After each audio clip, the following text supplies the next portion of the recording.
Welcome back to Half the Battle. I'm your host, as always, Daniel Levy. And tonight is Dan's Tuesday Night Contender. You know, initially I had a doubleheader plan. Like, what I was going to do is earlier on in the day, we had top 15 UFC light heavyweight Jamal Sweet Hill on the show. Y'all got to go back out. And then the plan for tonight was to get UFC welterweight Phil Rowe on the show. But you guys know Phil Rowe, he's 6'4". He fights at 170. 6'4" with the 80-inch reach, not at 205, not at 185. Dude fights at 170. He's cutting a lot of weight. He's like, dude, like, I can't talk right now. Wake, I think he's a little emaciated. I don't think he's feeling his best. So I still felt like I owed the fans the double header that I was going to give you all. So now what we're going to do is recap this month of action in 2022. You know, January is already behind us. Time truly flies. And I had so much fun speaking with the guest I'm about to introduce, Liam Heslin. Last time we spoke, interestingly enough, one of my bold predictions is not going to happen. There's a few that are looking like they're on the way to taking place, but one is not going to happen. We're going to talk about that here soon. But firstly, Liam, this is the second time in a row you've stepped up on short notice to save the day for Half the Battle. I mean, I think you're becoming a household name here, man. We truly appreciate it, and welcome back to Half the Battle. Well, thank you very much, Dan. It's my absolute pleasure to be here. And yeah, it's, you know, when you get a short notice opportunity, you got to be ready to take it. That's the MMA way, and that's certainly the wrestler way. Any opportunity, ready to get out there. And, you know, I had a win over the weekend in jiu-jitsu. I had a loss over the weekend in jiu-jitsu. So I got bitter. I'm going to get better. And that's what I'm planning on, man. I feel like I'm just fired up and excited to get after it this week and excited to be on the show. Hey, don't be bitter. I mean, do you want to tell us how the win went and how the loss went? Like, what exactly happened? Sure. It was decisions both ways, and that was something I'm also disappointed in because every time I'm out there, I'm looking for the finish. It was just some costly mistakes. You know, when I look back at the footage, that's what I realized. Made some costly mistakes, had a lot of good positions, some near finishes, and, you know, if I had committed to one of them, I probably could have gotten it, but, you know, hindsight's a bitch. So I'm ready to get back to work. You know what I mean? And I feel like I learned a lot about myself and a lot about where I need to improve. So that's what I'm looking to do every time. Find out where I'm weak and sharpen it up. Yeah, I mean, that's why you get back in the gym and you try again. I mean, this isn't like professional fighting where and don't get me wrong, we're competitive here, it counts, but this isn't like, you know, you cage fight, now you have another on your record, and, you know, and every loss counts. Whereas here, you're like, this is a great to learn from, man. Like, there's so much knowledge that you can apply session. Oh, I should have different, you know, like, for example, we're gonna talk about some of these fights coming up this weekend, and like that Figueiredo versus Malcolm Gordon, and it's like Figueiredo will stop him. Gordon, all he had to do was ride him out to seal off those rounds. Instead, he drops back for a leg lock position, and it's like little moments where, like, okay, those are the kind I take back to the gym from. And not saying that that's what my boy did. I assume my boy Liam didn't give up a dominant position to go for a leg lock. But the point I'm trying is take those lessons, go back to the drawing board, and come back better. So that's my opinion. Switch cameras on me. I did switch cameras on you. It was giving me a little bit of feedback on my end, but it actually looks a lot worse this way. So we'll switch back. Sorry about that, Chief. There we go. You're all good, buddy. I mean, fun. I mean, like, I'm still kind of Phil Rowe canceled on me literally 2 minutes before, but man, he's going like through I mean, you know, he missed weight his last fight. The dude is so fucking big for 70s, but I'm excited for his fight with Witt. I mean, he's got a 10-inch reach advantage over Jason Witt. Jason Witt's been knocked out like 6 times. It says 5 of them was a DQ win, so that means he's been put unconscious 6 times. The Isaac Valley flag fight is what I'm referring to. So, but man, we got to recap these first 2 months, or excuse me, these first events of 2020, because I was on record saying that Chikadze is gonna lose to a one-dimensional boxer with a negative strike ratio. Yeah, actually, he did lose to a one-dimensional boxer with a negative strike ratio. However, Calvin didn't look like a one-dimensional boxer that night. I saw feints to takedowns. I saw takedowns. I saw elbows, which we've seen him knock people out with elbows before, but it was more now there was more diversity. More, I really liked how you were setting him up. And if you would have told me that he was going to beat him for 4 rounds standing, I would have been like, dude, like, relax. And I mean, he drained his energy in the first round with that takedown, goes out there 4 rounds, puts on and props to Chikadze for having the heart to stay in there. But still, man, that belongs, man, to go from swooping against Max to act like he did. It's so damn impressive. And I wasn't picking, Chikadze because of the Max fight. I didn't think Chikadze was about to hear and throw over 400 strikes.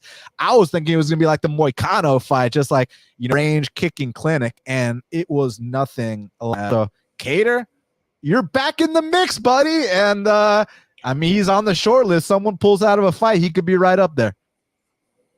Absolutely, man. And, that even exceeded my expectations for a Calvin Kattar win. I thought Calvin Kattar had a path to winning that fight, and I thought that the wrestling was live. But I also thought that, Calvin might be a little bit of an ego fighter and might not insist on using the wrestling. And, it really impressed me that he was so dogged for that first takedown attempt, man. He got the back and he was not letting Giga Chikadze go. And it was very smart. It was the perfect game plan. Say what you will about the New England cartel. They come out with good, solid game plans for their fights, whether they work out or they don't, whether they have the hardware to pull it off. They're really tactical with how they approach these fights. And, it was a slow, methodical breakdown. And, credit to the heart of Giga Chikadze. I had a $10 free parlay, Dan, to win $500-something not come through for me because Calvin Kattar did not get the knockout there. And that's just a testament to Giga Chikadze because he walked through fire, man. He got hit with hammer after hammer after hammer. And I honestly think that Calvin spent himself by like round 3 trying to knock him out. So he kind of had to slow down the pace a little bit and take a little bit off his shots. It was a really impressive fight from both guys.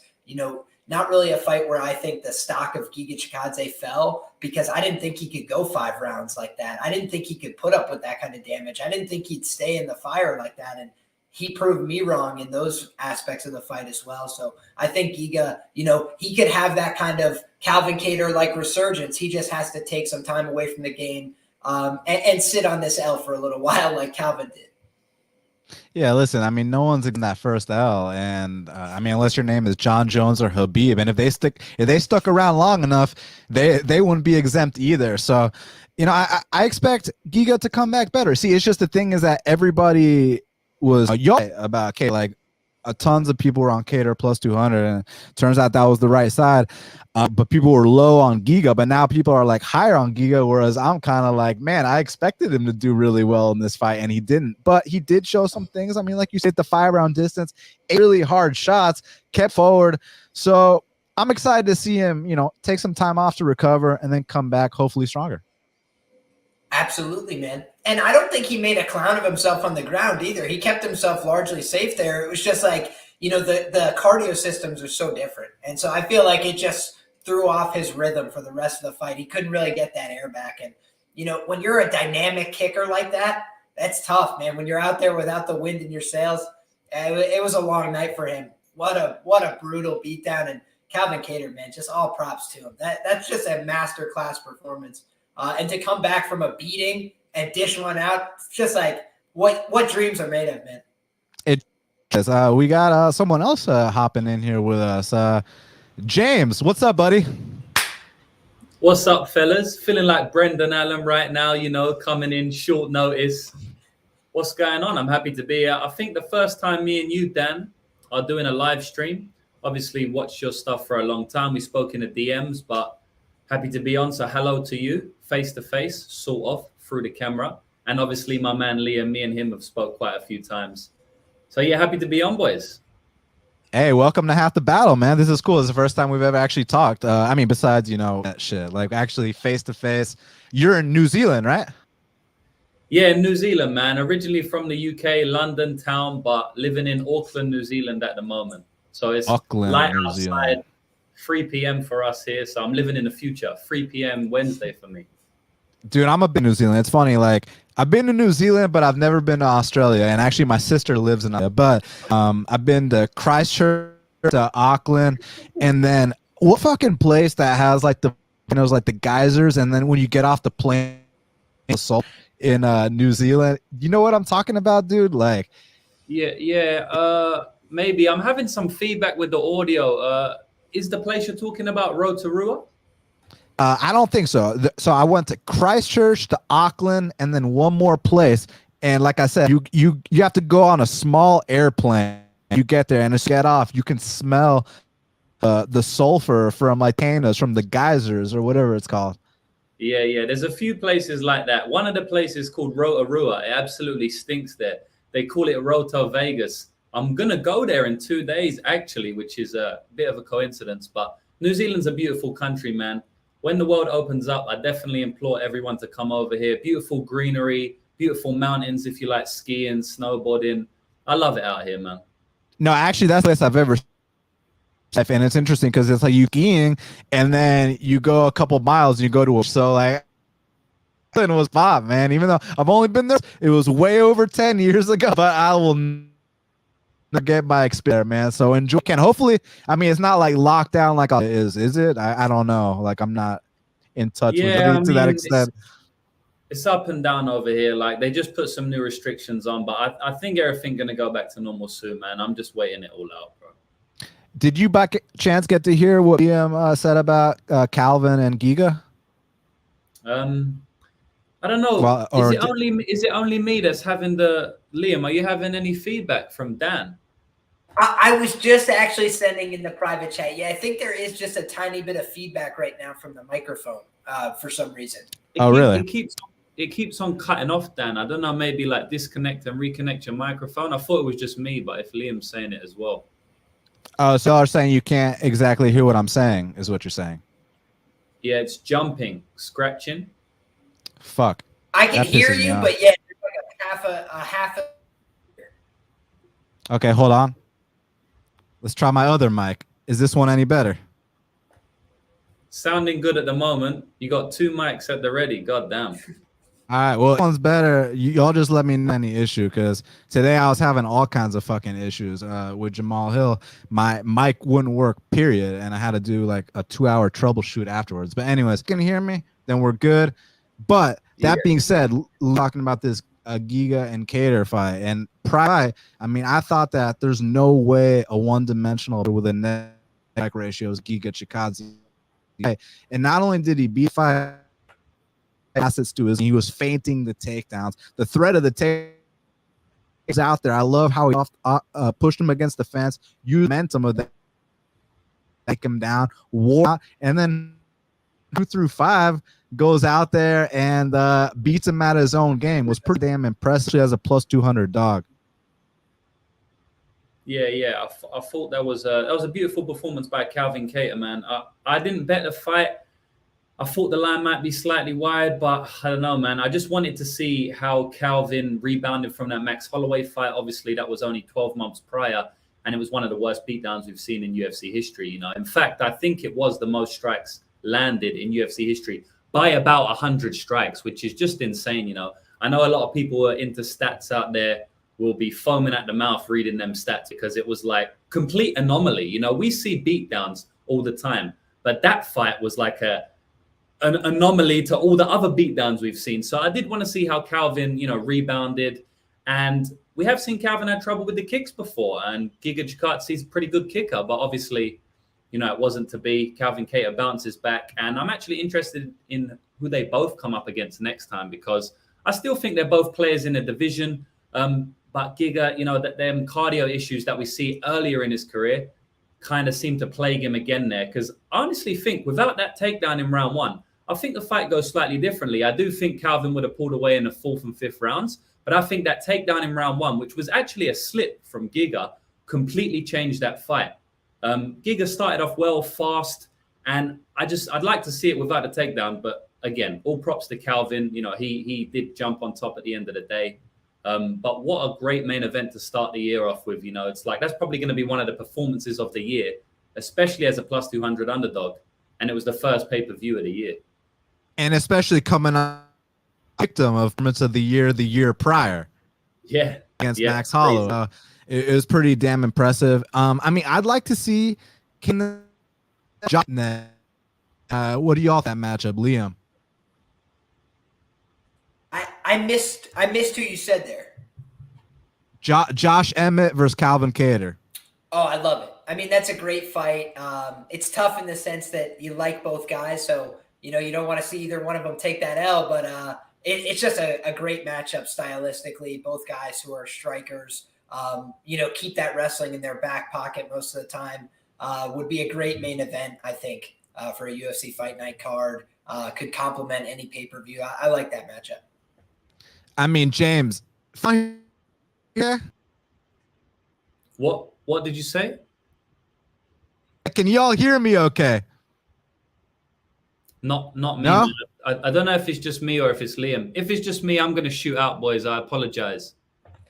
No, I am hearing. What's up, bro? I am hearing what you're saying, but it looks like slightly disconnected from the time you're saying it. At least right now, like I'm getting most of what you're saying, but it's not coming through. I don't think. Fuck. The switchback. The switchback. Hey, y'all got to keep me with this. Like, let me know exactly what's going on. But I said 5 Kattar or 6 Emmett. That's the fight I want to see. James, did you hear what I just said? Yeah, I saw that. I heard that. That absolute banger of a fight, man. Josh Emmett has gone on a crazy run. I think, I don't want to get it exactly wrong, but I believe he's knocked down his last 6 opponents at least once in each fight.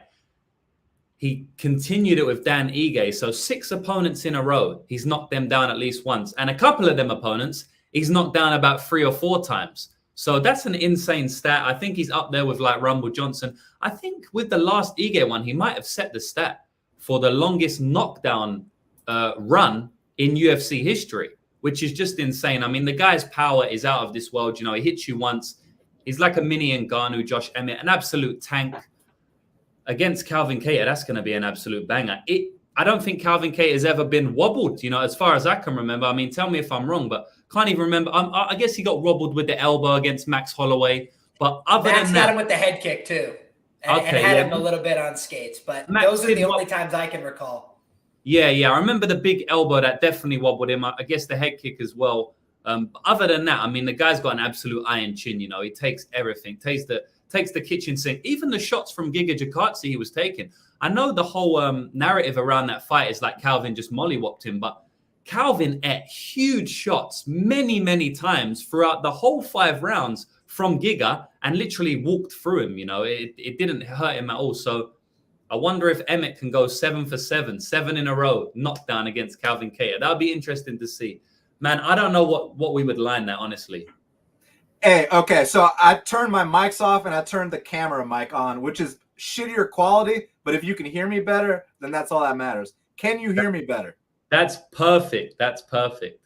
All right, cool. 1,000%. So what I was gonna say, you were talking about the knockdown rate of Emmett, which actually he's got the most knockdowns in featherweight history. But refresh my memory, just because we see so many fights. Did he land a knockdown against Ige? Yeah. Okay. I believe it. Hey. Yeah. First round, was it, Liam? I believe the first round he knocked him down. I think so. And I had a decent little wager there on Josh Emmett. And the rest of the fight was a little bit sketchy for my liking at that chalk price. So, yes, I think it was early in the fight he got him. And then Dan, you know, like Dan Ige kind of does in all his fights, he claws his way back even if he starts losing early. So he's an impressive guy in terms of his resolve, man. He takes a lot of like hard shots and comes back. I remember in the Edson fight, he got dropped with a knee to the body and like pulled guard and then was able to get back to his feet like a minute later. So just a really tough and smart guy. So, I mean, Calvin and Josh, that's number 5 versus number 6. And then Giga, I mean, what about number 8 versus number 9? Giga versus Dan Ige. What do y'all think about that? Another great fight, man. I mean, I'm a bit of a UFC nerd, though, you know, like when these cards are coming up and people posting on Twitter, oh, this is a shit card. I'm usually like, it's a great card, man, you know, but I'm a bit of a nerd. Like, I like all fights, but That fight specifically, that's a great fight. Again, it's really hard for me to like line certain fights, but I guess you'd have to make Ige the favorite there, especially if they made it a 5-rounder. I just think that cardio issue for Giga is really going to be an issue when he fights these upper echelon guys. You know, if he doesn't get people out of there quickly, he's probably going to, his gas tank's going to start to wane, especially if they involve the grappling. And Dan Ige, one thing he will do is he will go to the grappling when he needs it. You know, he's not necessarily going to look for it, but he's a smart fighter. You know, he's an all-round MMA fighter. He'll do what he needs to do to get the win. And he's durable as fuck, like we just said. So it's kind of hard for me to see Giga putting him away, although Giga can put any man away. So I lean Dan Ige there, but that will be an absolute banger, just like the Calvin Kattar versus Giga fight was. You know, Dan Ige is like one of these guys where I know he's had a couple setbacks, but like every single time he's in there, you're gonna know you were in for a fight. You're gonna remember that night you fought Dan Ige, because I mean the guy's Hawaiian, which means that it's pretty much next to impossible to knock him out. He hits like a truck. He's obviously, you know about his ground game, and he also has the heart of a lion. I mean, there's a lot of these fights where Ige will go out there and lose the second round on multiple occasions, then come back dominantly in the third. So I like the guy. And then with Giga, you know exactly what he brings to the table. We want to know, how's he going to bounce back? We saw how Kattar bounced back from his beatdown. How's Giga going to bounce back from his? And I just think that that's such an intriguing matchup. And I'm with you, James, in terms of like, dude, like you'll never hear me complaining about a card or like I just like watching fights. Like I don't really give a shit. Like, I mean, if I'm at the local 7-Eleven and two guys I don't know are getting into a fight, I'm watching it, let alone at the UFC level. So to me, hell yeah, man. And it's funny to hear gamblers talking about like, oh, it's such a shitty card. It's like, well, are you watching it to be entertained, or are you watching it because you want to cash your bets? I thought that if you're a gambler, like you're really crying that about name value and shit like that. Why don't you cry more about the value of the bets you're placing? So that's kind of my take. So I agree with you, James. And Liam, any opinion on Giga versus Ige? Yeah, I like that as a matchup. You know, I think it's interesting. I do think that, you know, maybe that softness to the body that we saw in the Edson fight could come back to haunt him. Giga is like brutal with his body attacks. But yeah, I think, you know, we've kind of seen now what you need to do to approach Giga, which is test him in the deeper waters of the fight, try and get close to him, because the further away you are, the more danger you're in. You know, if you can get close to this guy, pin him against the fence, take him down, those are kind of going to be your pathways into the fight for most of these guys. And, you know, I think also interrupting him with volume. You know, Calvin Kattar, a lot of the things that held him back in his career early were those guys that would just fill space and time with volume that he wasn't able to answer. And I think that was kind of what cost Giga there. You know, Calvin took a page out of Max's book and was like, every time this guy goes to reset to kick me, I'm going to fill the volume. Even if I have to take one on the chin, I'm going to throw 3 shots back and make him back out of this range. So I just felt like, you know, Dan Ige, I don't know if he can hang it in those ranges with him, but he could definitely integrate the takedowns. And his BJJ, it's not bad. It's pretty good. He can control the back, and he can make guys scramble. So that's a disaster for Giga. I think both guys present interesting challenges. So that's, you know, the hallmarks of a great fight. Yeah, and I'm curious if like Ige reaches a new level here soon, because I feel like he's right there with these guys, man. He was right there with Emmett. He was right there with Kattar. I do kind of think Korean Zombie gave him a tour of the octagon, but those other 2 fights, I thought he was right there, man. So I'm curious to see if, you know, he takes the lessons he learned from those fights, comes back even better, or if he's kind of peaked out. That's what I'm most curious about. Like, can Dan Ige step up to another level, or have we seen the final form of him? James, do you have any opinion on that? Honestly, I don't really think he's going to reach another level, man. Just personally, I feel like what we've seen is what we're going to get. How old is the fella now? He's in his 30s, right? Early 30s, maybe 31. This is a complete guess from me, but maybe 31 years old. So 30 years old. We don't usually see too much development once they hit the number 3, you know. It's in the 20s where we see huge development.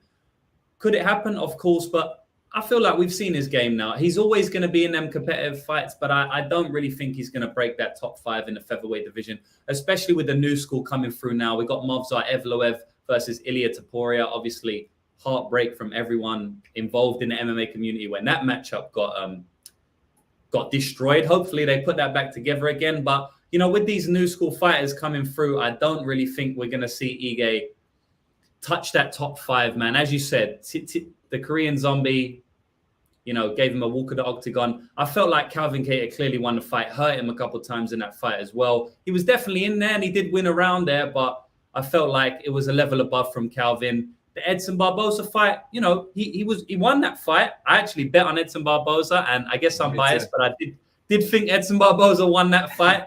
But when you've got a bet on it, it's kind of hard to like speak about it after the fact because everyone just thinks you're biased for that reason. But yeah, I feel like Ige's going to be that solid fighter. You know, he's always going to be the gatekeeper. If you can't beat Dan Ige, you're never going to get into the top 5. But also, I don't think Dan Ige is going to get into the top 5. But he's a solid fighter, man. All respect to Ige. Comes to war every single time he fights, and I like the dude. Another fight that really stood out on that card was Royval versus Bontorin, man. I mean, that was such an exciting fight for all 15 minutes that it lasted, nonstop scrambles. And what I love about this kid, Royval, is that he is going to work for the entire time that he is in there. I mean, it's nonstop. And I know that at times he's wild. I know that obviously with his style, there's going to be a lot of openings, whether it's the takedown defense, whether it's the strike defense. But man, you have to be ready to fight at a certain pace to beat a guy like Brandon Royval. And I thought that Rogerio Bontorin did his thing too. I mean, he looked great as well. It was one of my favorite fights of the year. There's only been 2 events this year.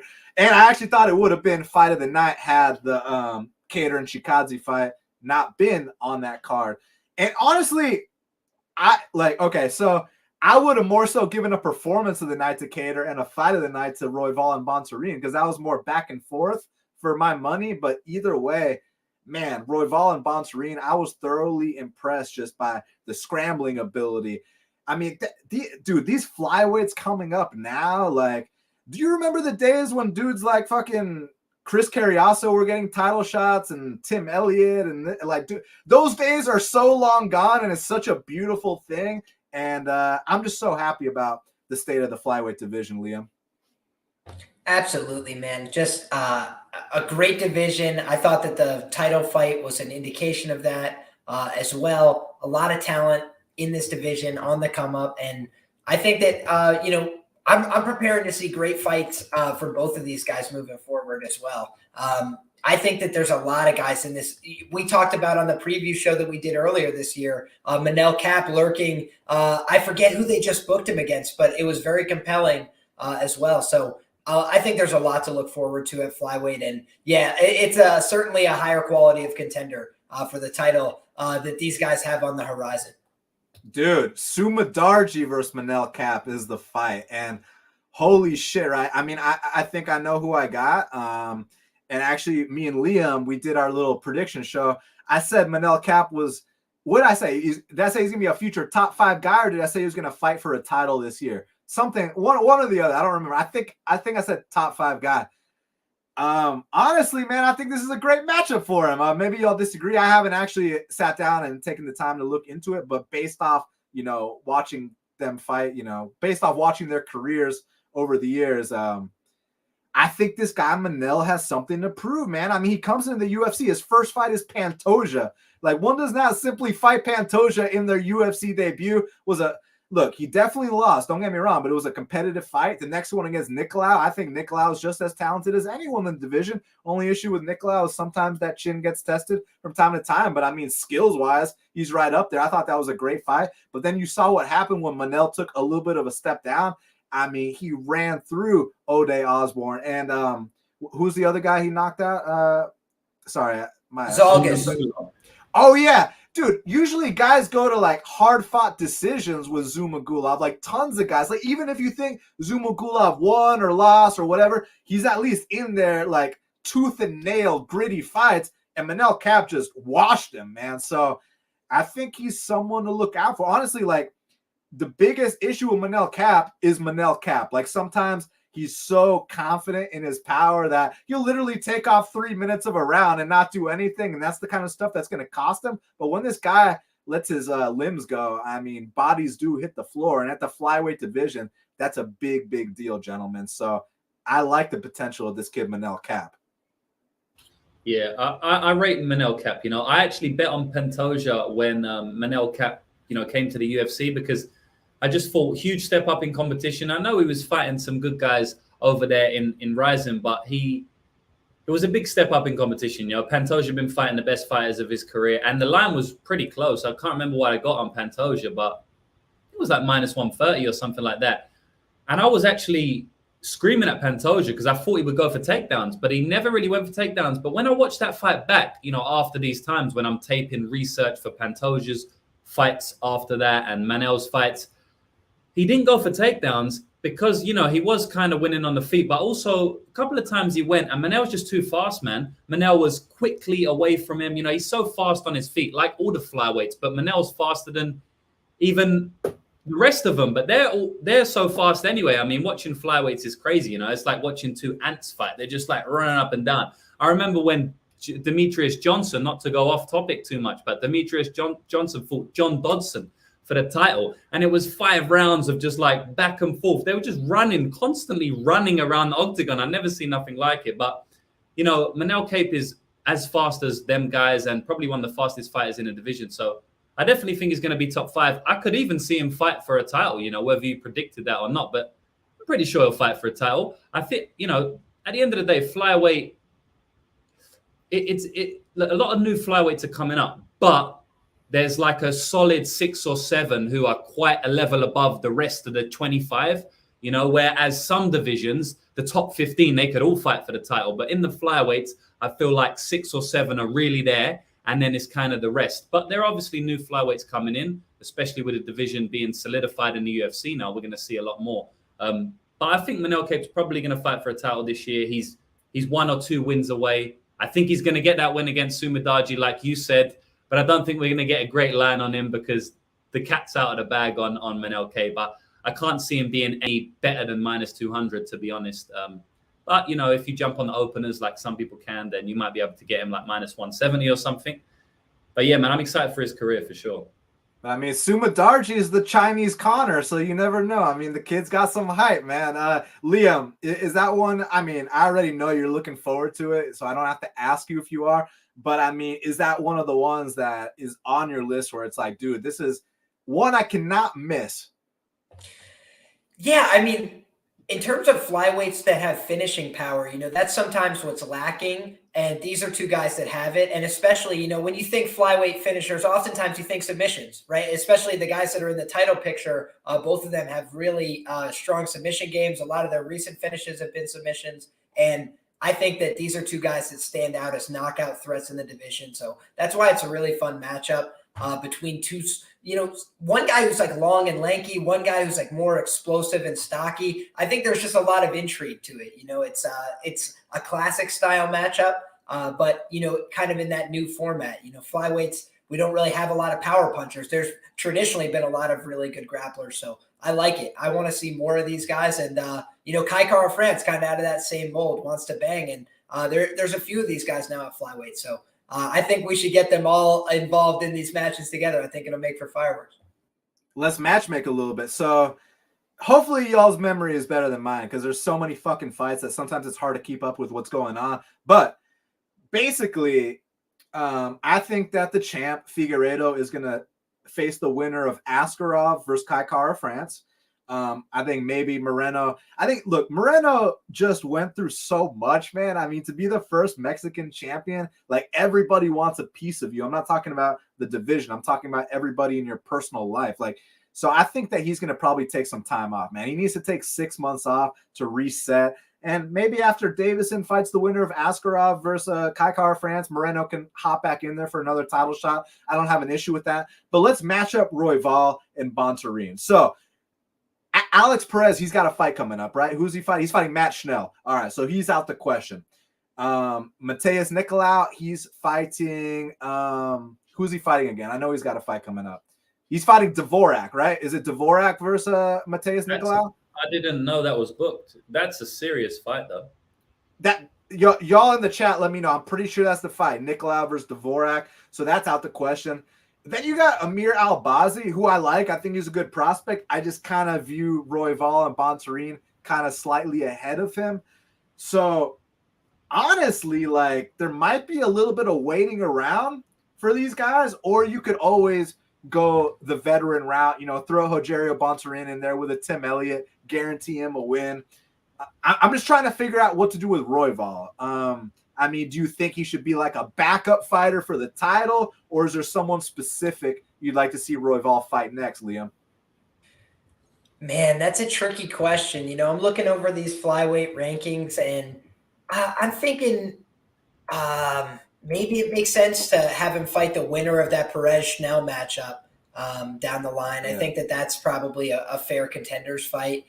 There's nothing else that really jumps off the page at me. You know, maybe an Amir Al Bazi. I'm not sure if he's got a booking in the division, but I'm looking at guys who are just unbooked in the division, and there's not a lot of options. You were correct. Dvorak is booked against Mateus Nicolau, so that's going to be a heck of a fight as well. But it looks like a lot of the top guys have matchups. So I got the roster in front of me right now. Al Bazi doesn't have a fight, actually. So there's always that. James, I mean, if you had a match Royval up, would you give him the winner of someone? Would you give him someone that's not currently matched? I mean, do we want to just hand him a win? It's just the thing with Royval that we got to understand is that when you've already fought the guys that he's fought in his first 5 UFC fights, you can't give him easy fights. I mean, we're talking debut against Tim Elliott, next fight against Kai Kara France. He finishes both these guys. Then he's in there with the champ Moreno. Then he's in there with perennial top 3 guy Pantoja. Then they give him Rogerio Bontarine, who maybe not a lot of people know about him, but he's a tough out, man, and he's got a lot of good wins under his belt. So we gotta give Royval a big fight. I'm just trying to figure out what that big fight would be, James. Yeah, I think probably if I was the matchmaker, maybe I'd lean towards what Liam said, you know, the Perez-Schnell winner, because, you know, whoever wins, that's going to be in contention. But I think Royval might want that rematch against Brandon Moreno, you know. I mean, Brandon Moreno, when they fought, it was at the end of the day, it was a fluke injury win, right? No matter what you say about Brandon Moreno was dominating the round, it was a back and forth fight. Nothing really much happened. And then Royval does his spin, which is the exact same spin that got him taken down when he lost to Alexandre Pantoja. He done his spin, you know, spinning back fist like he always does, got taken down with the body lock by Brandon Moreno, gets put in a rear naked choke, fights out of that, then scrambles to some position, and his shoulder pops out of place, right? It just completely pops out. He screams in agony, and, you know, Brandon Moreno pounds on his head and gets the TKO. So, look, Brandon Moreno just lost against Figueiredo. A lot of people calling for the full fight. I don't want to see the full fight. It's been a great series, right? It really has. But I don't want to see a full fight. In my opinion, Figueiredo won the first fight.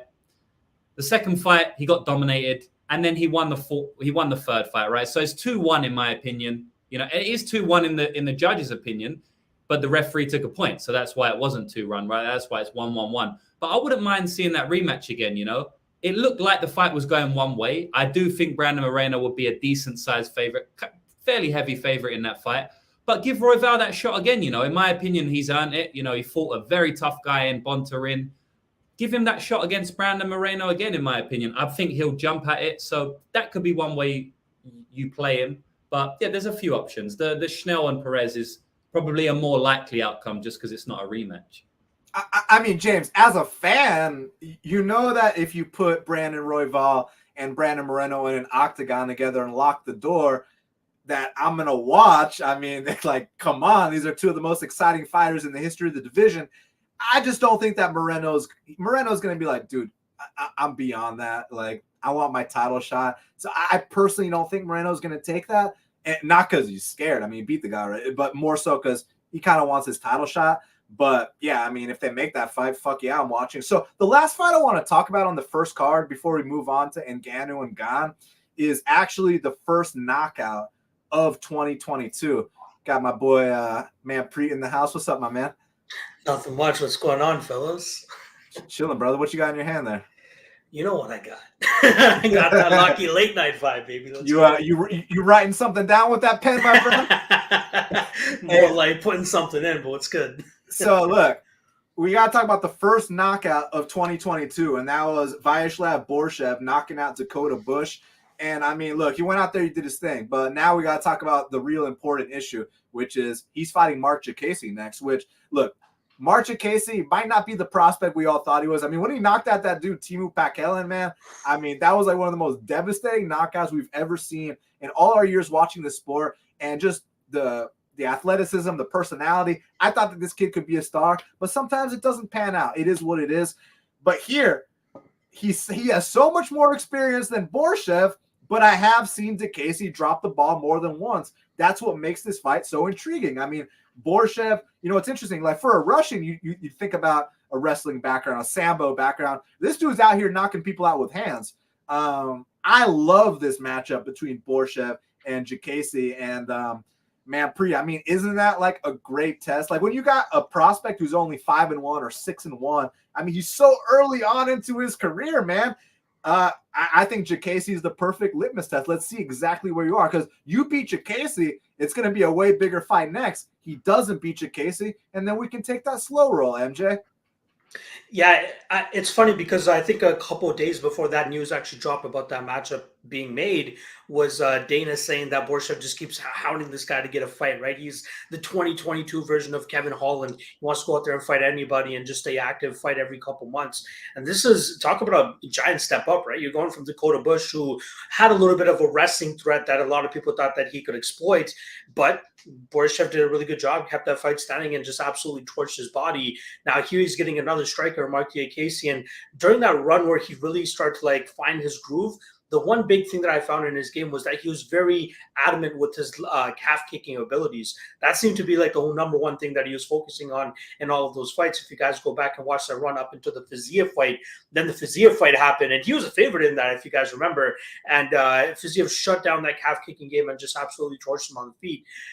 I'm interested to see what kind of Casey comes into here, though. Like, is he going to go out there and try to shoot takedowns? His striking is good enough, but we've now seen Borshev, man. That guy throws in combinations. He puts the pressure on his opponents. He puts them on their back foot. I think it's going to be difficult for Casey to try to grapple in that fight. I want to see him go back to his calf kicking ways as well, because that was so effective for him, man. And maybe he could be effective with it here against Borshev, but Borshev, you got to believe that, like, he's going to be ready for that, and then he's going to let his hands go. I really want to break down this fight properly. Like, look at it, look at the metrics of these guys, because I believe Borshev's going to be a little bit bigger than Casey as well. But we can't overlook the striking experience that Borshev has coming into the MMA world. Sure, he may be green in the MMA sense, but that guy's striking looks far from green. The guy goes out there and absolutely torches his opponent. So fun fight, great litmus test, like you're saying, Dan. Getting a legitimate veteran that's in the UFC with Marquis Casey here. Should let us know if Borshev has the shits or not. You know what I mean? If he's the real thing. I'm looking forward to him, man. And I think it's in March. It's only 2 months away, right? So pretty quick, considering that guys normally get 3 to 4 months to prepare for fights. But I'm stoked, man. I love Slavokaz. That's my dude, man. I mean, have you seen a better celebratory victory dance in 2022 than Borshev? I think not. But back to your point, man, about the calf kicks. And I'm glad you brought that up, actually, because if you watch that fight between Casey and Drakkar close, Drakkar had so much success with the calf kick. So to see, Casey get beat in that manner and then come back and implement that in subsequent fights, that actually shows a lot of maturity on his part. Liam, I mean, what kind of prospect are we dealing here with Borshev? I mean, is he ready to pass this test right now? Because look, Fiziev, yeah, I know now Fiziev is a top 10 guy, but at the time, Fiziev was early on in his career. I think Fiziev had maybe less than 10 pro fights at the time. And he's also got that kickboxing background. Not comparing them, not saying they're the same guys, just saying that, lesser experienced opponents in MMA have gone out there and beaten Casey before. So, I mean, is this one of these matchups that really has you intrigued? Yeah, man. And the reason why is because Slava has just been a money printing machine for me so far. Since I've been exposed to this guy, and on the Contender Series, I believe I got him as an underdog in that spot. I want to say it was plus 120 or so. And I was like, man, this guy seems really dangerous. And what I liked was that on his regional scene, I actually think the guy just got upset as like a minus 900 in LFA or like whatever regional he was fighting in. So don't crucify this guy, but whatever his name was that fought Slava early in his career, wrestler guy, D2 All-American, something like this. He had a lot of wrestling attempts, and he ends up beating Slava. I think it's a split decision. Fight could have went either way. I actually don't dispute the decision. I think it was fair. But Slava shows off a lot of like smart defensive grappling instincts in that fight. The problem is it just falls apart over time, right? Like he just can't keep the wrestling exchanges going. The guy was layering a trip in with a takedown, in with the push him against the fence, and he just couldn't come up with the answers fast enough as he got tired. That's not, I don't think, going to be the case against Casey. He comes out there and he wants to strike more often than not. And I think that, you were mentioning the calf kicks of Marquis Casey. Slava, his calf kicking game is impressive, and it's like insanely well timed. Like if you try to take him down, I saw him multiple times, like 8 times in the footage I watched, kick somebody's lead leg when they went to penetrate on a shot out from under them. So they fell completely sideways. He is so good at timing your wrestling entries and kicking you off your feet. So I think Slava is like a handful, and people don't realize it yet. So I'm interested to see what's going to happen with that line movement as well. A couple early knockouts is probably going to send you to that favorite distinction, especially Casey coming off the loss to Alves his last time out. So, that's the thing that concerns me here is once the secret's out, it's going to be hard to get a good number, a playable line. That KO line might be that chalk territory moving forward as well. But I think that Slava's a dangerous guy, and he's shown good instincts on the ground about getting back up to his feet, prioritizing getting back up to his feet, regarding, with consistency. I don't think he's a bum like a lot of people were trying to paint him out as on the ground. And I think he's going to keep fucking people up if they stay on the feet with him. He could get hurt too, but he hurts people bad. I mean, if he was a bum, he would have been submitted a bunch of times by now. James, listen, one fight that I always reference with Casey that actually impressed me was back in the day when he fought Saevsky, how it was 1-1 going into that third round, and he made that decision to get the takedown in the third round and seal it off. And I always love stuff like that. Like I love when I can rely on a guy when it's 1-1 to go out there and get that takedown and win that third round. But he's had some ups and downs. Are we still viewing him as this prospect with a lot of potential, or do we kind of think that maybe it's time to move past him now, James? It's hard to say, isn't it, man? Like, it's funny because MMA is a crazy sport, and it's different than every other sport because the skill jumps we see, and I speak about this a lot, the skill jumps we see from fighters is like nothing we've seen in any other sport ever, not even boxing, right? Like, you'll see a fighter, they'll fight in January. Then they'll fight again in July, and they'll look like a completely different fighter. Or even a year later, or even 4 months later. The skill jump some of these fighters can make is a lot. And it goes the complete other way as well, right? A fighter can look amazing, and 6 months later, they're just done. And sometimes it's not even age. Some fighters are like 31, and they peak at like 25. So it's very hard to say whether this fight is done or not. And a lot of times, by the time they're done, the cat's out of the bag. You've known it already. Like they've lost 4 fights in a row, and you look back saying, oh, wow, we should have known he was done 3 fights ago. But this sport is hard. And then you get them people who are up and down their whole career. So with Casey, it's hard to say. He has obviously lost his last 2. It was against Rafael Fizaev, who has proved himself to be a top 10 fighter in a division. I think he's ranked in the top 15 now. And he's obviously got that great fight coming up soon against the other Rafael to find out who's the baddest Rafael in the UFC. Excited to speak to you guys about that one. But like, I'll say one thing about this fight, right? Not Marquis Casey, but I think Slava Claus, I think the hype is going to come to an end very soon. I think there's a lot of hype around this guy. People are speaking like he's, the second coming of Christ. His striking is like nothing we've ever seen before. honestly, I think the guy's going to be in for a rude awakening in the UFC. I think he's going to get knocked out in the UFC, and I think he's going to get submitted in the UFC. I think he's got chin issues, and I think he's got grappling issues as well. So, look, I think he's definitely going to win a lot of fights. He already has won a UFC fight. I think that Casey is a winnable fight, but I also think Casey has a good shot in that fight. It's one of them ones where whoever's the dog, I'm probably going to be playing. Obviously, I have to go and watch tape because oftentimes my opinion changes after tape. But just from what I know about Casey and from what I think I know about Slava, I'll probably be on Casey in that fight because I'm pretty sure Casey is going to be an underdog there.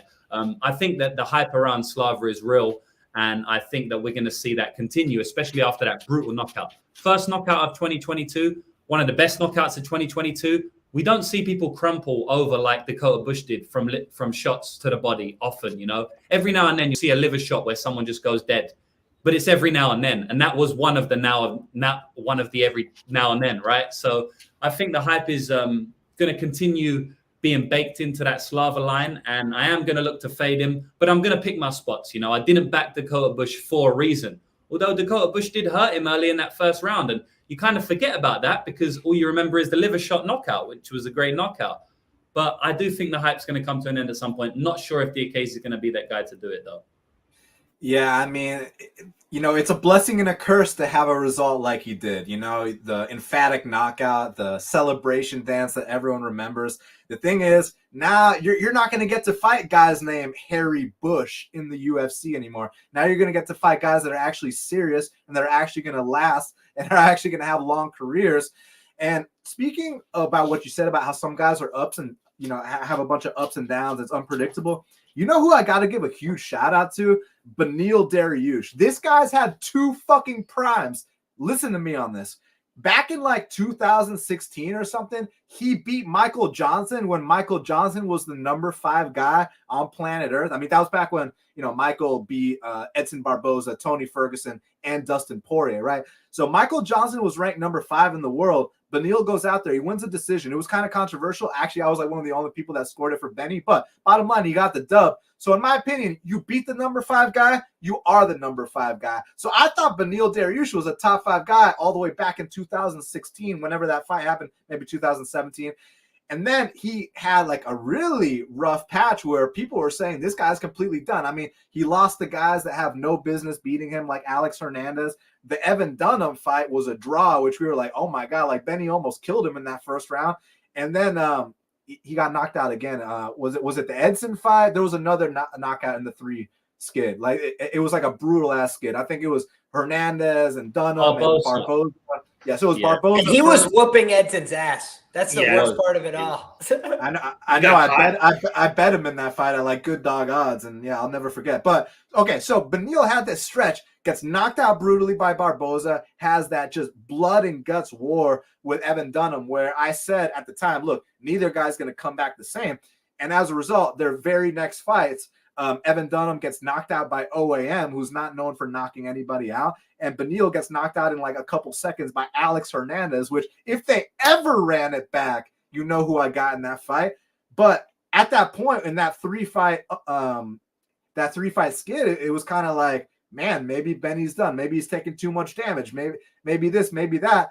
The dude claws his way back up, puts up a 7 to 8 fight win streak. Now he's number 3 on planet Earth. And if he goes out there and beats Islam Makhachev, he's going to be fighting for a world title. So this is one of the only dudes I've seen go out there and have 2 primes. Like, and I say 2 primes because number 5 in the world, 2015, 2016, goes on the kind of skid where everybody writes him off. Everybody says he's completely done. Then he puts up that win streak. Now he's 1 fight away from a title. So I think Benny Dariush is just as a man. I mean, how can you not respect that? So real badass. Liam, do you have any comments to say about Benny before we move on to Ngannou and Gane? He's just one of my favorite fighters in the UFC, man. Plain and simple. I fucking love him. He's got an insane style. He's a blood and guts fighter. That's the reason why he's gotten finished before. He always pursues the finish. He comes forward on people. You know, maybe not that Tony Ferguson fight. He learned his lesson finally. He's like, yo, fuck this. Still looked for it a little bit, but just didn't get crazy, kept himself positionally sound. I think that, Beneil Dariush, he's kind of this awkward looking guy, doesn't look like a real fighter, doesn't look that scary, but he's got this huge broad back. When he grabs a hold of you, you can't fucking move. Like, it's just a handful. And he also will stay in the pocket while he's completely rocked and hit you with something that drops you. And Drakkar Klose learned the hard way. He heard him and he's like, oh, I finally did it. Here I go. And then he's like, wait a second. That was like 3-4 right hands in a row. And then he's doing the chicken dance across the octagon. So I think that Benny, he's just got danger in every position, and he's fun as hell. So I would love to see him get past Islam. Nothing would make me happier. He's like the nicest guy, but he fights with the biggest balls. Like, I'm just such a fan of his. So Francis Ngannou versus Ciryl Gane. Obviously, there's a lot of talking points there. I was happy. I mean, I had Francis plus 130 in that spot, which really made up for, the Giga the week before, right? For me, at least. Props to all y'all that had Cater. Very good job to you guys. But I had Francis there, and I was happy because everyone was like, bro, why would you bet Francis when you can just bet him by KO? And I'm like, dude, it's tough enough to pick a fucking winner, let alone a method. And in the fight prior against Stipe, I mean, we saw some elements. He took down a D1 wrestler in Stipe in that fight. And even though, it's easy to look like, there's not a cardio issue when there's not much coming back at you. I mean, we can refer to like some Tyron Woodley fights, like the Darren Till fight where Darren Till threw like 0 strikes. So, of course, Tyron looked amazing in that fight. But, man, I mean, I was really impressed with the second Stipe fight from Francis. So he comes out here against Ciryl Gane, man. I mean, obviously, we give the first 2 rounds to Gane, the next 2 rounds to Francis, and then the 5th round was the controversial one, And live, I actually thought that Francis Ngannou hit a scissor sweep on Ciryl Gane. But going back and then speaking to my professor, who's a first-degree black belt, under Helio Gracie lineage, he actually says that the reason that happened was because Ciryl Gane actually initiated the leg lock. Francis recognized that Ciryl was about to drop back, and as a result, the scissor sweep happened too. But it only happened because of Ciryl Gane kind of showing that he was about to drop back. And to Cyryl's credit, I mean, he has finished a UFC fight via heel hook before in his early run. So, I mean, he's got confidence in that move. And then you also heard Francis talking about how back when he used to train with those guys, they'd make comments about, oh, Francis has really big feet. He'd be really easy to leg lock. So Francis had that in his mind.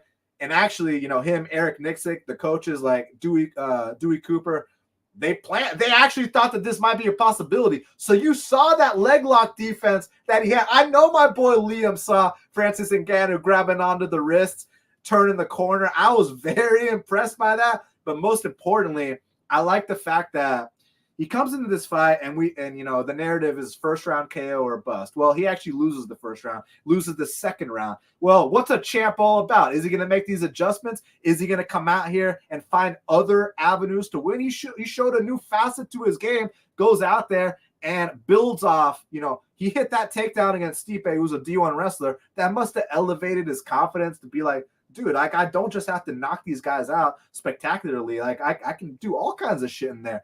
And when he started mixing the takedowns, and then you go to the corner, and I know in the 5th round it has that emotional moment with Eric Nixick talking to Francis about all the stuff. I know you guys know what I'm referring to, but if you actually listen closely to that, you should hear Dewey Cooper in the background. He's like, "Take his punk ass down."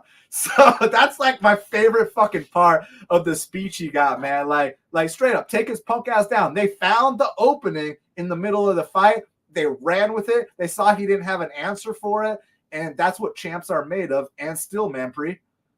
Dude, it's hilarious that you brought up the Dewey Cooper thing, because the funniest part of it all is Dewey Cooper is the boxing coach. And he's the one going out there like, dude, let's take this guy down and let's just keep rinsing and repeating what we've been doing. But goddamn, what are the chances that a heavyweight UFC fight for the title comes down to the 5th round and comes down to whether Cyril Gane went for a leg lock and gave up that position, and Francis Ngannou hitting a scissor sweep or whatever it was to get on top and actually ride it out that way. Like, nobody could call that. I don't know any, like, sure, you can say that Ngannou likely would have had a wrestling path if that's the way that he took it because of the improvements that we saw in the second fight. But, like, did anybody expect it to even get to that point? Like, I don't think we'd even have seen it. And then I remember after the second round, I had 3 units on Cyril Gane around -115, -120 is the line that I got.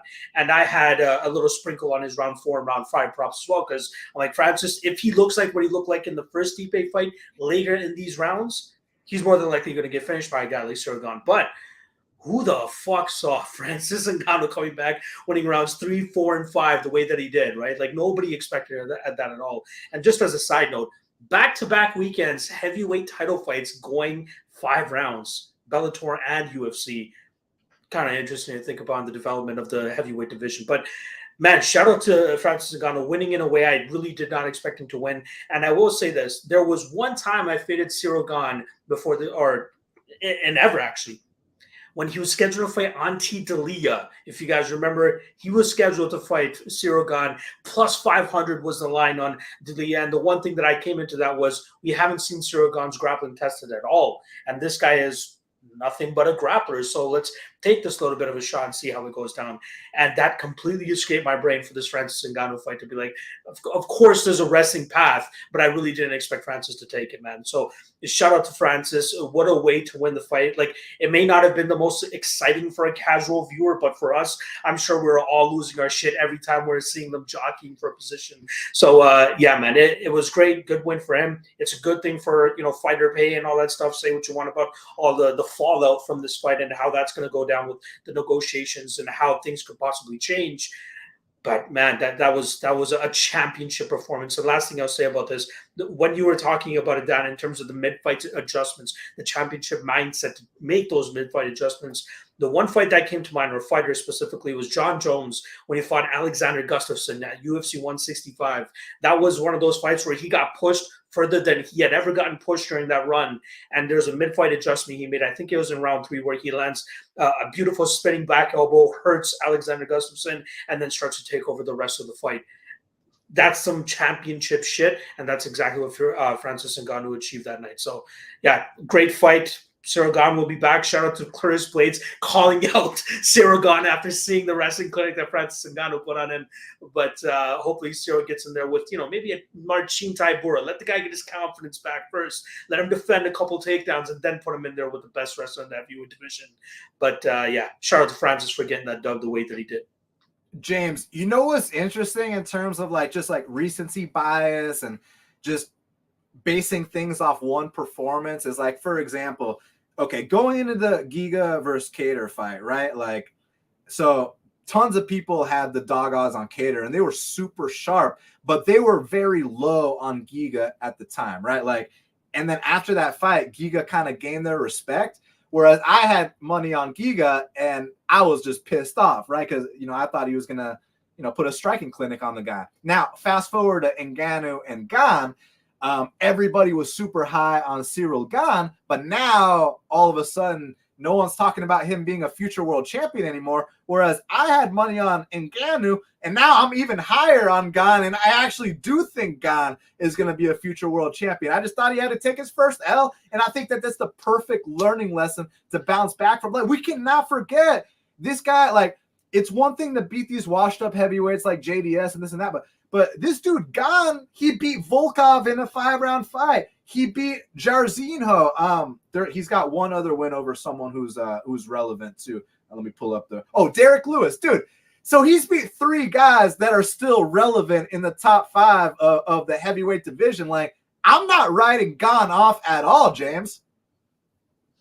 Manpreet, did you want to jump in, brother? I just wanted to quickly say during that fight, like after the second round, I remember in my Discord channel somebody said who was going to beat Cyril Gane because it was looking like he was going to go on to win that fight, and I had interjected Curtis Blades is his most interesting matchup because we haven't seen the grappling tested, and then everybody's shitting on me. They're like, "Oh, what are you talking about? It's not going to happen. Curtis Blades is going to get nuked." And then 2 rounds later, I'm like, "Does anybody want to take back the Curtis Blades comment? Like, this is the worst stylistic matchup for Cyril Gane given how that fight went." But yes, continue on, James. I apologize. But James, real quick. Sorry to cut you off. But let me say this: can we at all credit that to the element of surprise? Because there's a chance that Cyril was just planning for Francis to come out here headhunting, whereas you dedicate an entire camp to training for Curtis Blades, you're going to be wrestling every single fucking day, Manpreet. Yeah, no, I absolutely agree in that aspect, right? You have to be ready for certain situations and certain matchups. That's why guys don't really like to take short notice matchups against completely different stylistic matchups. So yeah, I kind of understand that, but you got to believe that Curtis Blades wrestling, no matter how many months you're training for it, it's going to be tough to overcome. Yeah, I feel like we definitely credit that a little bit to the element of surprise, right? But I think more what we credit that to is the element of beast, because Francis Ngannou is an absolute physical beast. I mean, the guy cuts to heavyweight. Now, I know he came in a little bit lighter this time around, but, you know, he was training for that fight for a long time. So, I mean, walking around today, the guy's over the heavyweight limit. You know, the guy's 275 pounds and he cuts to heavyweight. The guy's an absolute monster, right? His strength in them grappling situations, just naturally, without the technique, is insane. You know, weight is a huge, and Liam will notice, and everyone will notice. You know, we all, most of us, you know, train, we watch the fights. We will all know that in striking, weight is obviously, you know, it plays a part, but it doesn't play as much of a part as grappling, right? When the wrestling, when the jiu-jitsu, like I know people who train at my gym, they're not that good, right? They're white belts in jiu-jitsu. They tap out blue belts because they're way stronger. You know, they power lift. They can fucking deadlift 400 pounds. They're way stronger than these blue belts and they tap them out. That's purely because of size. And I think what we saw there was just Francis Ngannou had 30 pounds on Cyril Gane, and not only 30 pounds, a natural 30 pounds, right? I mean, the guy, I know Joe Rogan speaks about this. People speak about this a lot, right? The guy was digging sand when he was a kid. He's got that natural strength. So, I mean, he's an absolute beast, Francis Ngannou. Going forward, now that we know he can implement a grappling game plan and he doesn't mind implementing a grappling game plan, I mean, who's going to be able to defend that? Like, honestly, it's insane to see his development, but it's also scary because we've never, ever seen a fighter like Francis Ngannou before in the history of the heavyweight division, in my opinion. Just that natural strength. The guy cuts down to heavyweight, like I said. We've never seen anyone like it, as athletic as that, you know. One punch power, grappling. I mean, the guy seems to have way better cardio now. I mean, it's absolute insanity. But to go back to your point, Dan, are we still high on Cyril Gane? Abso-fucking-lutely. I think also we've never seen a guy like Cyril Gane in the heavyweight division before. People were saying that before the fight, and after the fight, they're like, oh, he can't defend a takedown. We've never seen someone with the movement of Cyril Gane at 240 pounds, you know. He is going to be a tough fight. He's going to beat every single person in that division, in my opinion, apart from maybe Curtis Blades, you know. Obviously, he has to go back. I think he can have a lot of development in his game because we have to remember, Cyril Gane has been training MMA for a very short amount of time, just like Francis Ngannou. He hasn't been training MMA for a long time at all. He's naturally gifted at this. So, you know, these people who are naturally gifted, like Francis Ngannou, they make huge developments, as we saw from Stipe 1, didn't know how to defend a takedown, to Stipe 2, defended a takedown, got his own takedown, took the back, and almost knocked him out from a grappling scenario. So these fighters who are naturally athletic, naturally gifted at the game, they make developments like that. So I think Cyril Gane can definitely make huge developments in the wrestling.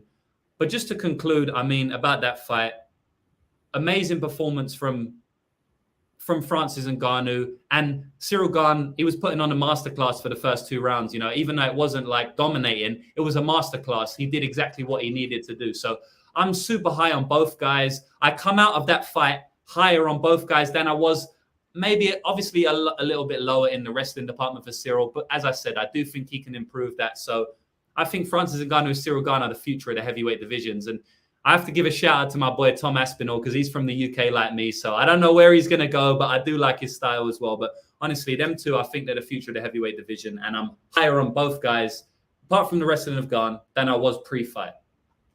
Yeah, I mean, I like this kid Aspinall too. He's been a money machine. And I had this theory, and I've talked about it on the show before, because you know how Dana and Francis have their little thing going on, which I do think they're going to resolve, by the way. There's no fucking way they let Francis go fight anywhere else. Are you kidding me? Like, could you imagine the travesty of Francis fighting at Bellator or PFL? It's just not going to happen. Like, there's no way. But I truly believe that had Francis beat Stipe the first time, that he would be like the Mike Tyson of the sport, a global superstar.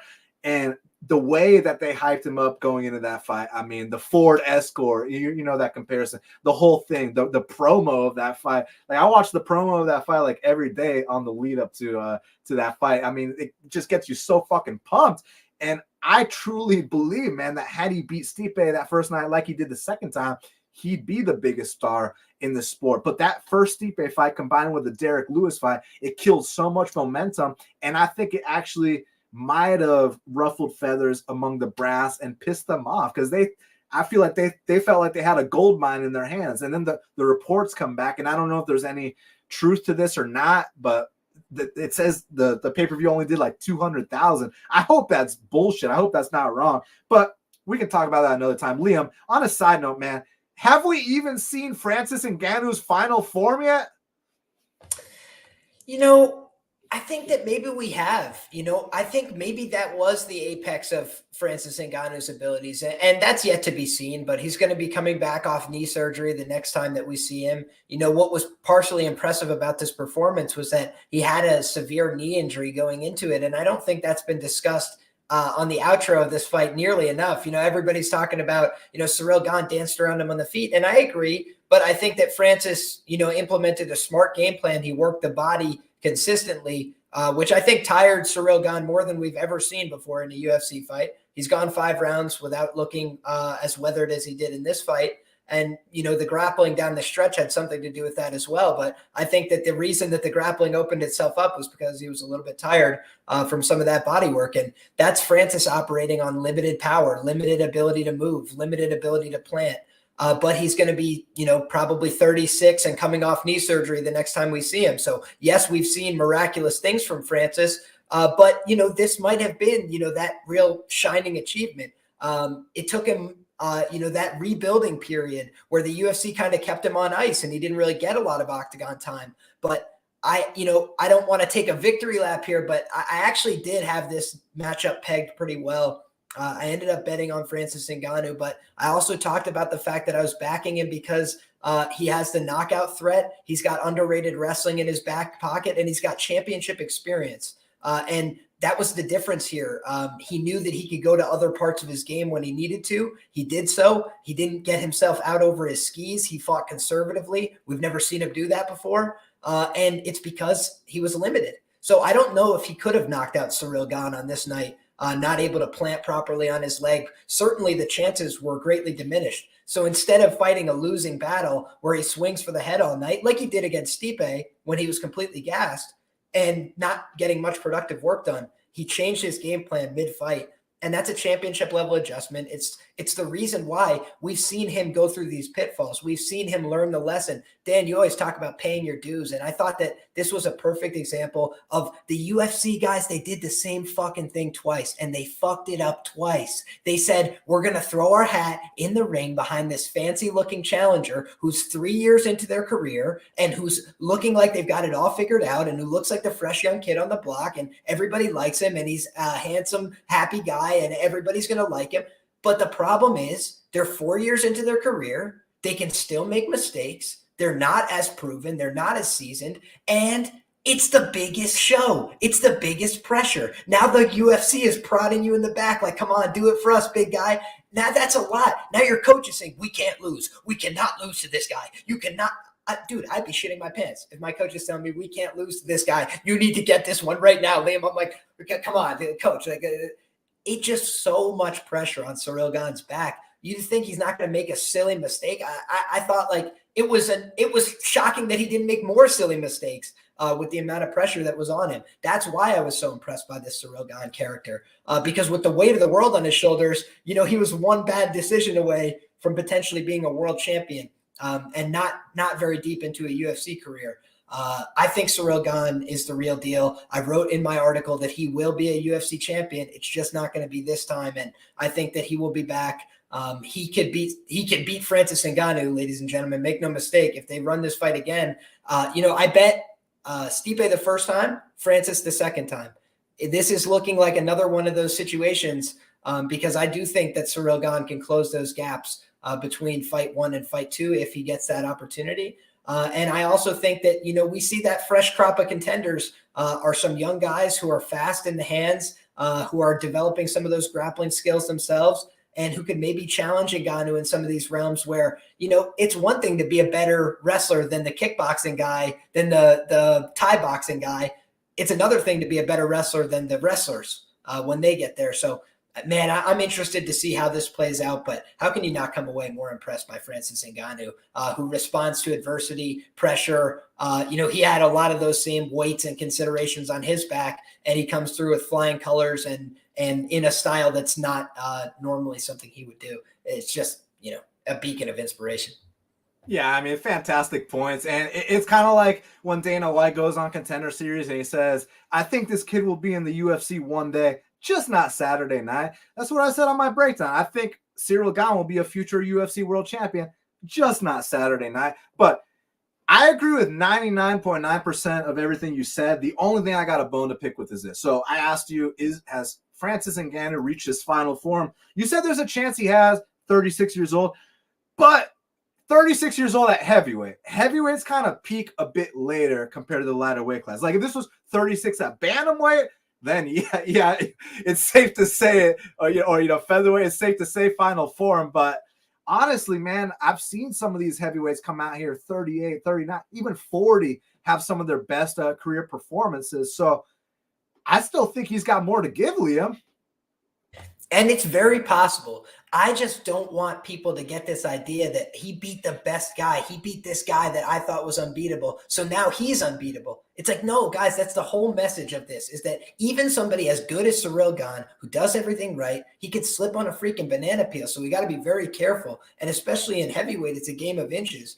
Francis Ngannou, if he slows down marginally, that could be it. You know, he takes clean shots on the chin. I watched every fight in his whole career. The guy is remarkably good, but it's not like he's the picture of defensive consistency. He's a freaking durable monster, so he's not afraid to get hit. And at heavyweight, if you're 36 and coming off knee surgeries and slowing down just a touch, it could all change in an instant. And I think Stipe Miocic learned that the hard way, right? Got in a couple hard fights, came out the other side looking fresh.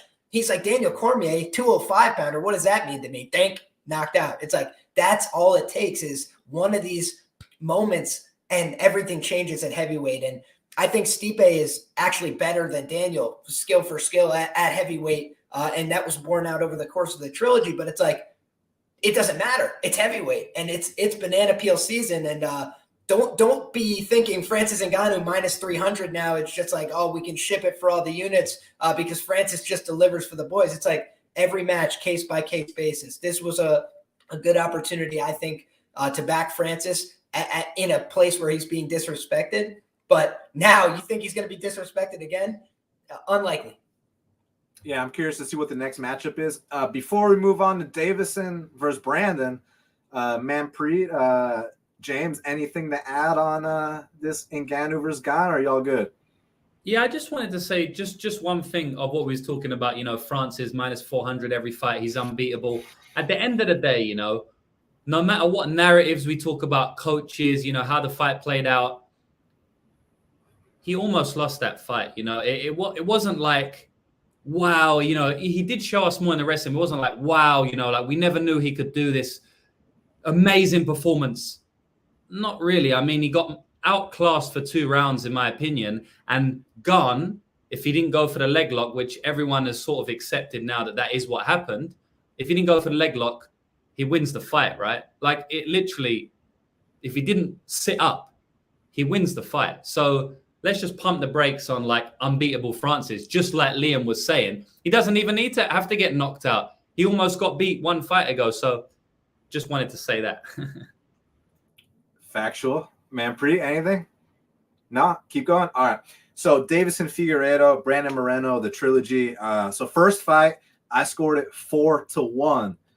Davison Figueiredo. In my opinion, even with the point deduction, he won that fight. I think it's ridiculous that a judge had that 5th round for Brandon Moreno, thus turning it into a draw, which it should have been a decision win for Davison.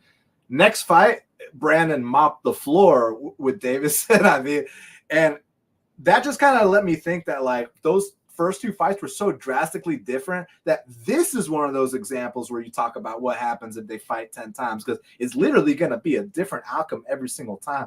So when you give me plus 160 on Davison, I was in. I don't know what the fuck's going to happen. I just know that he's got the potential to beat him. Hopefully he shows up. Well, he moved out of Brazil, which is a huge deal, because this is a guy that was having a bunch of weight issues. I mean, he missed weight for his first title fight, which is like, that is like a big no-no. But you got to understand, when you're in Brazil and your mom's cooking the Brazilian barbecue, I mean, the Brazilian churrascas, the steakhouses are literally walking distance from you.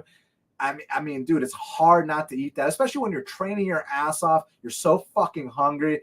I mean, like, dude, you're going to be eating down that steak all day. So he had to make a big change in order to get the result he wants, because he got mopped that second fight.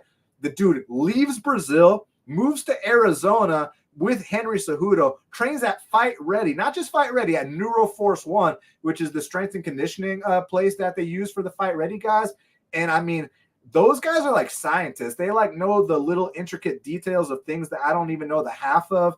And if you actually go to Neuroforce One's Instagram page, they show like a side-by-side progress. I'm not talking about a picture. I'm talking about the numbers that Davison was putting up at the beginning of his camp compared to 8 weeks later at the end. And it's like his athleticism just improved, his speed, his power, everything. So he was scientific about this. And on the other side of things, Brandon was the one that just won the belt. Brandon was the one going on the victory tours. I mean, the first Mexican champion. You got to understand how big of a deal that is. So I took the shot on Davison, came through. I mean, look, it was a close-ass fight. It was 3-2. Great fight. Unbelievable. I mean, I think if they run it back and you give me plus 160 on Brandon, I'm in, right? Like, you give me plus 160 on either of these guys either time, and I'm in. And it happened to go my way. Like, this is one of those spots where if they would have given it to Brandon, I would have still made that bet again, because I felt like in a fight that close, plus 160, that's the value. But hey, now Davison's the champ. And like I told you all earlier, I think Brandon, take 6 months off, dude. Like, you've been through so much. Like, why don't you just relax for a little bit? When you're ready to come back, the title fight will be waiting for you. But I think that Davison's got a date coming up with the winner of Askarov and Kai Kara France, Manpreet. Yeah, that's the move right there. That's the number one contender fight easily. I wouldn't mind seeing Moreno when he does come back fight Royval. Let's run that fight back. Yeah, I mean, they fought the first time. It was such a weird finish the first time. Let's get them to actually run it back once again. In regards to the Davison and Moreno fight, I was right there with you on that plus money on Figueiredo, but it's just all four of us, we make content on a weekly basis, and we see like the comments and all that shit, people saying, Moreno mopped the floor with him last time. How could you even pick Figueiredo? He's 34 years old now. He's slowing down. He's regressing. Like, how can you say a fighter is regressing after one loss when this guy was at the top of his game, right? And a fight where he was the minus 240 favorite and had a damn good, like Dan was saying, a damn good argument for winning the first fight as well, if that incompetent judge didn't score that fifth round for Moreno. Even on MMA decisions, 96% of people said Figueiredo should have won that fifth round. Normally, it's like 80% when you get a decent group of people voting on one side. 96%. It couldn't have been more clear. Anyway, great work from Figure there. I do actually want to reference a fight that's happening next week, because I feel like the circumstances are similar there as well. Pick'em fight, Adesanya Whittaker. First time around. Now you got Israel Adesanya ballooned up to like minus 250, minus 260. Again, pick them last time. That's all I'm going to say. Just when you guys are looking into that fight, keep that in mind.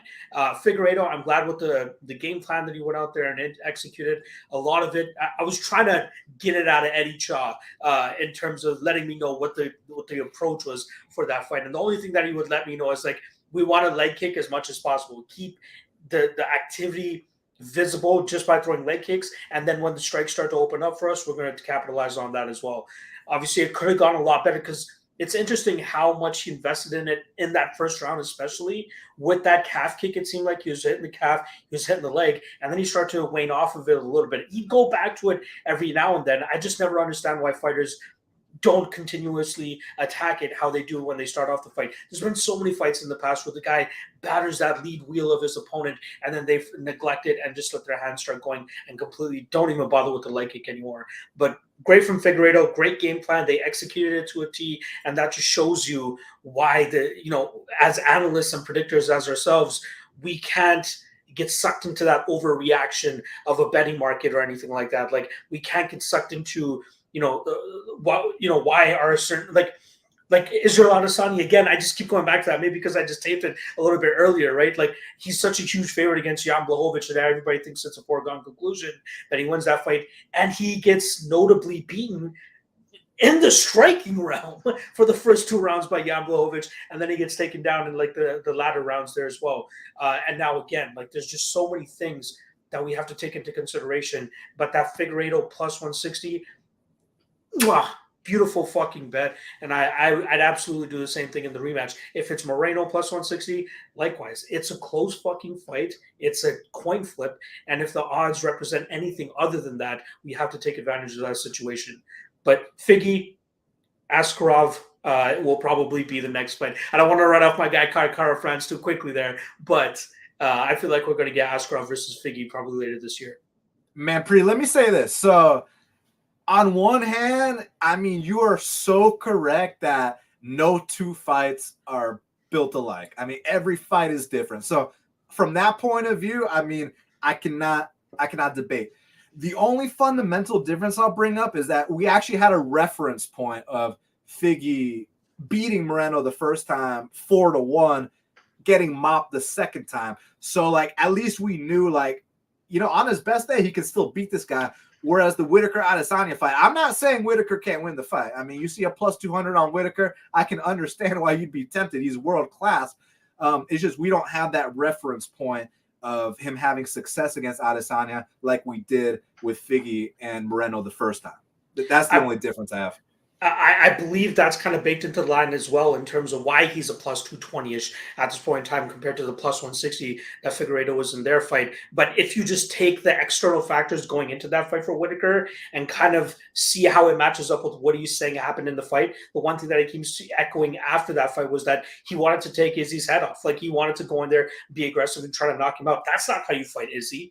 You're going to get countered. You're going to get knocked out. That's exactly what happened to Whittaker. So the fact that he, like, admitted to that, and you see that, like, you see him way more patient in other fights. We've never really seen him that aggressive in past fights. And I thought he was doing damn well until he got caught at the end of that first round. And then after that, that's when things start to change. So I'm interested to see now, let's run it back. How often does Israel Adesanya knock out in the second round? And I'm willing to take the gamble, again, at plus 220, whatever it is, on Whittaker, who's probably this, if he's not the best guy in the division, he's the second best guy, right? Like, he is so complete, and we've seen a complete evolution in his game, even during this 3-fight run that he's on since getting knocked out by Adesanya. So I'm not trying to divulge into that matchup as much anymore, but I just felt it was kind of important, especially talking about the Figueiredo and Moreno fight. You are correct that we have that first fight as a better gauge in terms of they can go 5 rounds and it'll be competitive, and Davidson will likely win. Hopefully we get that with Adesanya and Whittaker as well, because, again, people are just running off with this line. Like, he's going to murk him again. That's MMA. He murked him once. He's going to murk him again. That's it. Talking about fucking Robert Whittaker here, folks. One of the best guys at 185 pounds. So I will rest my case there. I mean, it makes me happy that it's in neutral territory. It's in the United States here, and there's going to be a lot less pressure on him. So I'm happy about that. James, what are you thinking here, man, as far as, your assessment of Davison and Brandon? And then if you want to comment on the Izzy Rob talk, feel free. I got a comment on my boy because he's right behind me right now. So I got to watch what I say. I know Dan can't see, but that's my man Israel behind there. So I got to watch what I say. I'm in New Zealand. I have to represent Israel. But just on the Davison Figueiredo, Brandon Moreno side, one thing I did want to say, because you mentioned Neuroforce One, those guys are geniuses. And if anybody listening now is like really nerdy about health, performance, the human body, sleep, athletic performance, all of that stuff, go and watch Neuroforce One. They appeared on Joe Rogan podcast about 2 years ago. It's really insightful to watch because they speak about Henry. Great episode. Great episode. They speak about Henry Cejudo's camp and what they do with fighters. And it's super interesting, man. I mean, that was 2 years ago and they're still ahead of their time now, the information on that podcast. But, you know, another thing that gives credence to them is that I was just checking Figueiredo's weigh-ins in the UFC and in his entire career while you guys were talking. And he fights a flyweight, right? 125 pounds. He weighed in at 124 pounds for his last fight against Brandon Moreno. It's the lightest he's ever weighed in his entire career. He's never come in 124 pounds in his entire career. I know you guys remember 2 years ago when he's coming in at 127 pounds, 128 pounds versus Joe B the first time. You know, the guy regularly comes in at 125, 126. And all of a sudden he comes in at 124 and he has an amazing performance, you know, against Brandon Moreno, who's impossible to defeat, impossible to stop, I should say. And he has one of the best performances of his career in terms of the 5-round performance. So what they can do there is legit. And obviously that was a solid decision for him to go back. And at the age of 34 at flyweight, he's coming in the lightest he's ever come in before. So that's pretty cool. But yeah, I thought that was a good fight. I actually bet on Figueiredo in the first fight. He was at like minus 250, I think, when I got him. So in my opinion, wasn't a great bet. But he looked about minus 200, minus 225 anyway in that fight. I thought he won 4-1, like you said. But Brandon Moreno definitely did enough in that fight to make me back Brandon Moreno in the second fight. So I got Brandon Moreno at plus 200 there. And in the third fight, I'm kicking myself for not backing Figgy because I did think it was going to be a close fight. Instead, I just stuck with the over 2.5 rounds. I had a fairly hefty bet on that. I put the 4 units on it. So I didn't want any overexposure to that outcome because obviously we saw the fight go just under 2.5 rounds in the previous fight and Brandon Moreno won that. So I didn't want any more exposure to that. I took the over 2.5 rounds, cash with ease. But look, that's a great trilogy. And we did speak about that a little bit when we were speaking about the flyweights at the start of this podcast. And as I said there, I don't want to see a full fight. You know, as you said, give Brandon Moreno some time, even give Figgy some time. Anytime you go for a trilogy where 3 fights happen within 15 months of each other or something like that, it wasn't too long, right? I know the first 2 fights weren't long at all. So anytime fighters go through that, give them some time to relax, you know. I am interested to see where Figgy goes after this because he is 34 years old. And although he had a great performance at Neuroforce 1, flyweight, 34 years old, I don't think he can go for too much longer, you know. He just came out on top against his toughest test of his career. In my opinion, wouldn't be a bad time for Figgy to hang up the gloves, you know. He can go out on a great win. He capped off a dominant trilogy, really. You know, he won most of the rounds those guys have fought. So it's interesting to see where he goes after this because I do think he's going to get beat and he's going to lose his belt if he keeps on fighting because I do think he's a little bit regressing, which is hard to say because of what we just seen, but I do think he's regressing. In terms of the Robert Whittaker, Israel Adesanya, I'll just touch on that a little bit quickly. I haven't taped it, so I really want to look into it. As Dan said, if you ever see Robert Whittaker at plus 225, plus 200, you instantly want to back him. He's one of the best fighters in the 185-pound division, like Manpreet said. I'll also go a step further and say he's one of the best fighters in 185-pound history. Now, I know Dan's a little bit more of a historian than me, so, I mean, you may disagree with me. I don't know. But I believe that Robert Whittaker is one of the best fighters at 185-pound history. Oh, yeah. That'd be categorically false for me to disagree with you on that. Right. So, yeah. So, I mean, anytime you see plus 225, it's like you want to back him, right? And I will say that it is intriguing, but I will need to go watch the fight. I think that Israel Adesanya is definitely going to have his number on the feet. I think it's only a matter of time before he catches him. I think Robert Whittaker has to mix in takedowns to win this fight. I don't think he can win the fight on the feet. Nobody's really had success mixing in takedowns against Adesanya, except for Vettori in the first fight when Adesanya was a little bit more tired. And then obviously Jan Blachowicz in the 4th and 5th rounds. But I believe the strength took a lot out of him on that one. Was that, Dan, was you going to chime in, bro? I was just gonna make a joke. What was the name of that first guy he fought? The dude that fought CR Bahadurzada? Rob Wilkins? Rob Yeah, Wilkinson? Rob Wilkinson. No, it was just a joke. I think he might have taken him down, but I think he landed 3 takedowns. yeah. Landed 3 takedowns and one. It's irrelevant. Yeah. Lost 50-45. You know, I think Israel Adesanya has got his number on the feet. I don't think too many people would disagree with me with that. 5 rounds is a lot of time for Israel Adesanya to land that shot, you know. And although Israel is like up and down in terms of whether he wins on points or whether he wins by knockout, is kind of what his opponent brings to him. I think Israel Adesanya should be a sizable favorite in that one. But again, I'm going to have to do the research because we have seen Rob, I don't want to say have a resurgence because he basically did what he was doing prior to the first Adesanya fight in his last 3 fights. So I'm not going to call it some resurgence and a new level we've seen from Robert. I feel like he was doing that before, you know, against Yoel Romero. Maybe you could say he got slightly better. I mean, he did have clinical performances last time out against Gastelum and stuff. But Gastelum's not Adesanya. And, you know, I definitely favor Adesanya in that one. But I'm definitely excited to see it. Either way, I think Rob's going to perform a lot better than he did last time out. I don't think he's going to get knocked out twice. You know, I will say that now. So anything is better than getting knocked out twice. So I'm excited for that one for sure. Liam, what you got to say? There's a lot to unpack here, my man.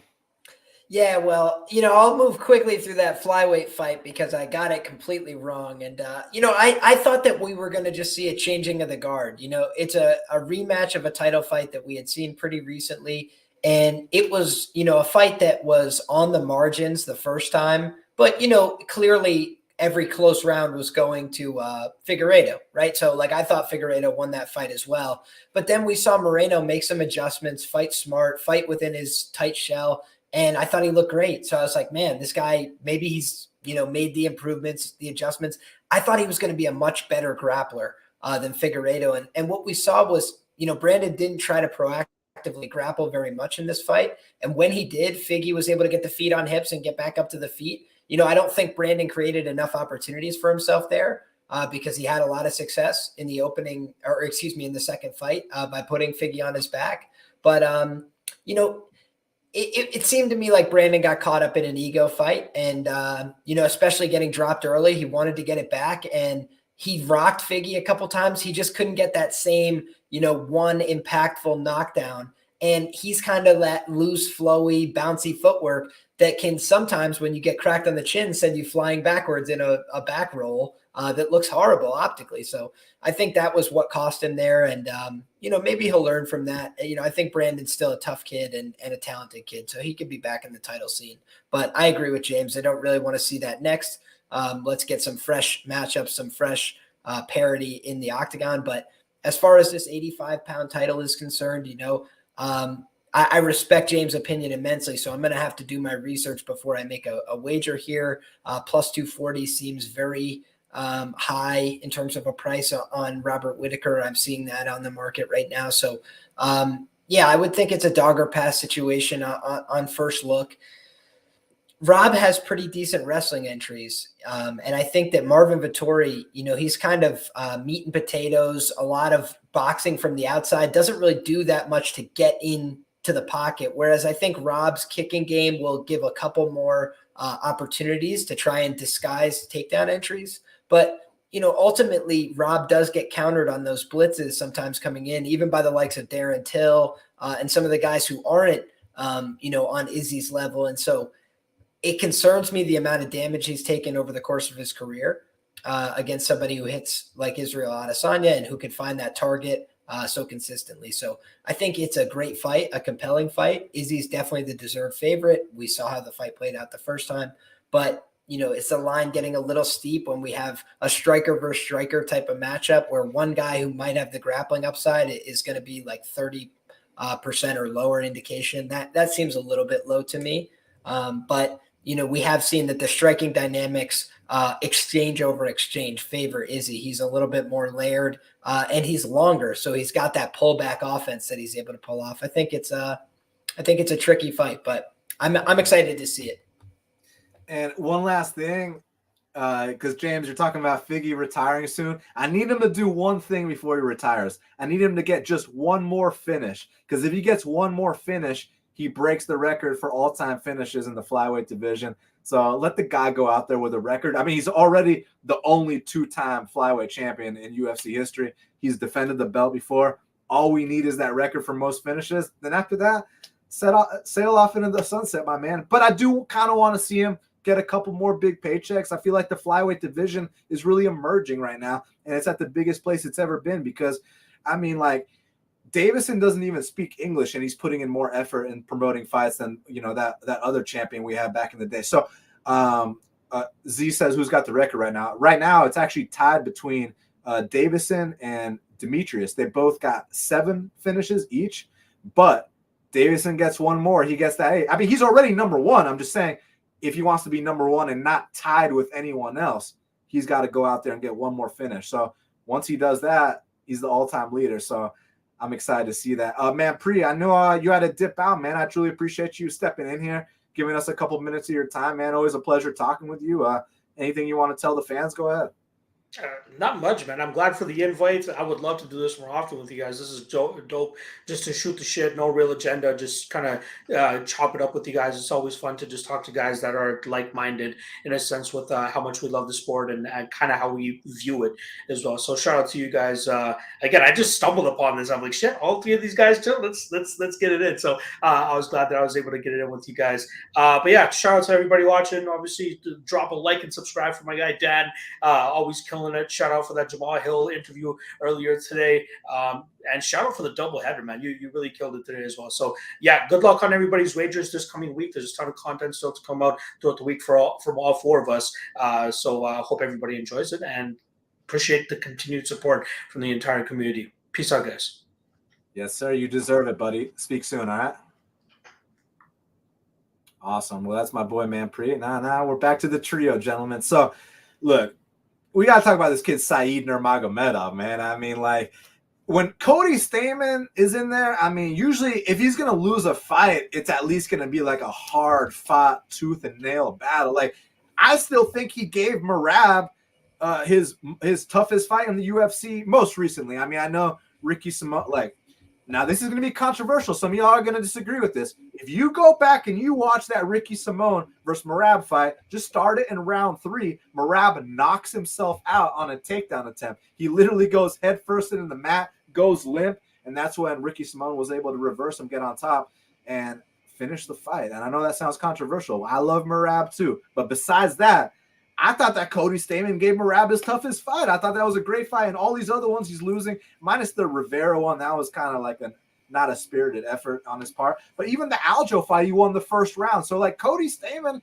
is a respectable, solid guy. So for Said to come out here and not just get the finish, but to finish a guy like Stamann in under a minute, I mean, that's a statement and a half. And, you know, obviously, yeah, we do get enamored with these early finishes, and we got to see what's going to happen when fights get extended. And the one time he did get extended in the UFC, he lost. Actually, that's not true because he beat Justin Scoggins at flyweight, but you know what I'm talking about. But I think this kid's a problem, man. I mean, I want to see him in there with Adrian Yanez. I want to see him in there with Sean O'Malley. I want to see him eventually work his way up to the top 10, fight the Cheeto Veras, fight the Rob Fonts. I think Said Nurmagomedov is the real deal, and I cannot wait for his next fight, Liam. Oh, my God. This one cost me an uncomfortable amount of money, Mr. Levy. I thought that Cody Stamann had a real upside in this fight. If the fight was to see the scorecards, I thought he was going to be able to make this a gritty, competitive decision. And, you know, I kind of thought that Said Nurmagomedov, a lot of what he does is flashy, you know, more than substantive, but it looked pretty substantive in this fight. You know, he was hitting and hurting Cody. I think he kind of forced out some bad shots. And, you know, he's able to capitalize. And, you know, it really ripped out my heart and soul because he had to use my own favorite series of moves. You know, he puts him in this guillotine choke. He locks it up as that ninja choke variety. I'm like, wow. You know, he's using my favorite stuff to break my heart and take my money. But I think that, you know, overall, what could you say about the guy except that he's super impressive? and more than I gave him credit for. I tweeted the other day, and I think it's pertinent now. The only way that Said Nurmagomedov can redeem himself in my eyes would be to get the Sean O'Malley fight and finish that guy in the first round, clean up another one of these guys who's been costing me bets. Any guys that cost me a bet, I just want them to clash and deal with each other now. So I think that would be a matchup I'd like to see. I think it's good fun, and two guys that can finish, two guys that, kind of ready for a step up in competition, but haven't really been taking that step up. They've kind of been looking to float around in that top 15 and pick off some finish type fights. I think maybe it's time for the iron to meet iron there. And let's get two guys who have some flashy wins under their belt in there together. I don't know if you take any solace in this at all, but at least that move works at the highest level. At least it works on a UFC pay-per-view against the guy who, is pretty fucking tough to finish. I mean, Cody Stamann, what's this dude's record? This guy is, I'm pulling it up right now. I mean, this guy, coming into the fight, he was 19-4. You know what I'm saying? He'd only been finished one time in 24 fights. So, I mean, so that just goes to show it works at the highest level. So keep working on those, Liam. But I mean, James, man, what do you think about this kid Said? What's the ceiling? I mean, are you wanting to see him in there with an Adrian Yanez, with an O'Malley, with a Rob Font? Is he far beyond a Montel Jackson? What do you think? Easy, man. He's up there with all of them.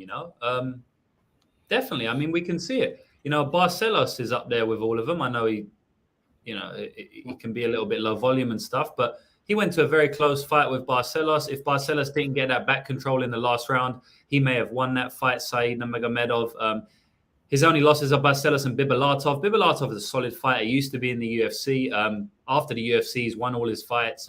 He probably should be in the UFC, Magomed Bibulatov. So Said's a solid fighter, man. It's funny because his name's Nurmagomedov, but he's not actually related to Khabib Nurmagomedov, but he's from the same place as him, the same region, and they're very close as friends. But all these Nurmagomedovs are legit. Apart from maybe Abu Bakr is not really in that, conversation. But we got Usman Nurmagomedov out there in Bellator. I think he's a legit fighter. I think we're going to see him, win a lot of fights over there, potentially fight for the title. Umar Nurmagomedov, we got in the UFC, who I really want to see back in action soon. He was booked against Jack Shaw. I think that was cancelled, but I think, hopefully he's going to come back soon. He's super legit, maybe the best prospect out of all of them. And then Said, who's a friend of them. All of these guys are legit, man. I don't need to tell you about these Russian, Dagestani, Grozny, Chechen region fighters. But it was a great performance from Cody Stamann. I backed Cody Stamann like Liam over there. I think I put 2 units on him or something. I thought plus 170 was a bit wide. We'll never know if it was. Maybe we can say it wasn't wide. Maybe we say Said just is always going to be able to easily outpoint him on the feet. And if it does get into grappling situations, he's got the submissions there. I hadn't really seen him. Well, that was his first submission attempt in his 4 or 5 UFC fights. And he submits Cody Stamann. So, I mean, 1 for 1 at the moment with the submission. So maybe he's got that in his back pocket as well. I think he's only got one other on the regional scene. But he's a legit fighter, man. I actually can't wait to see his next fight.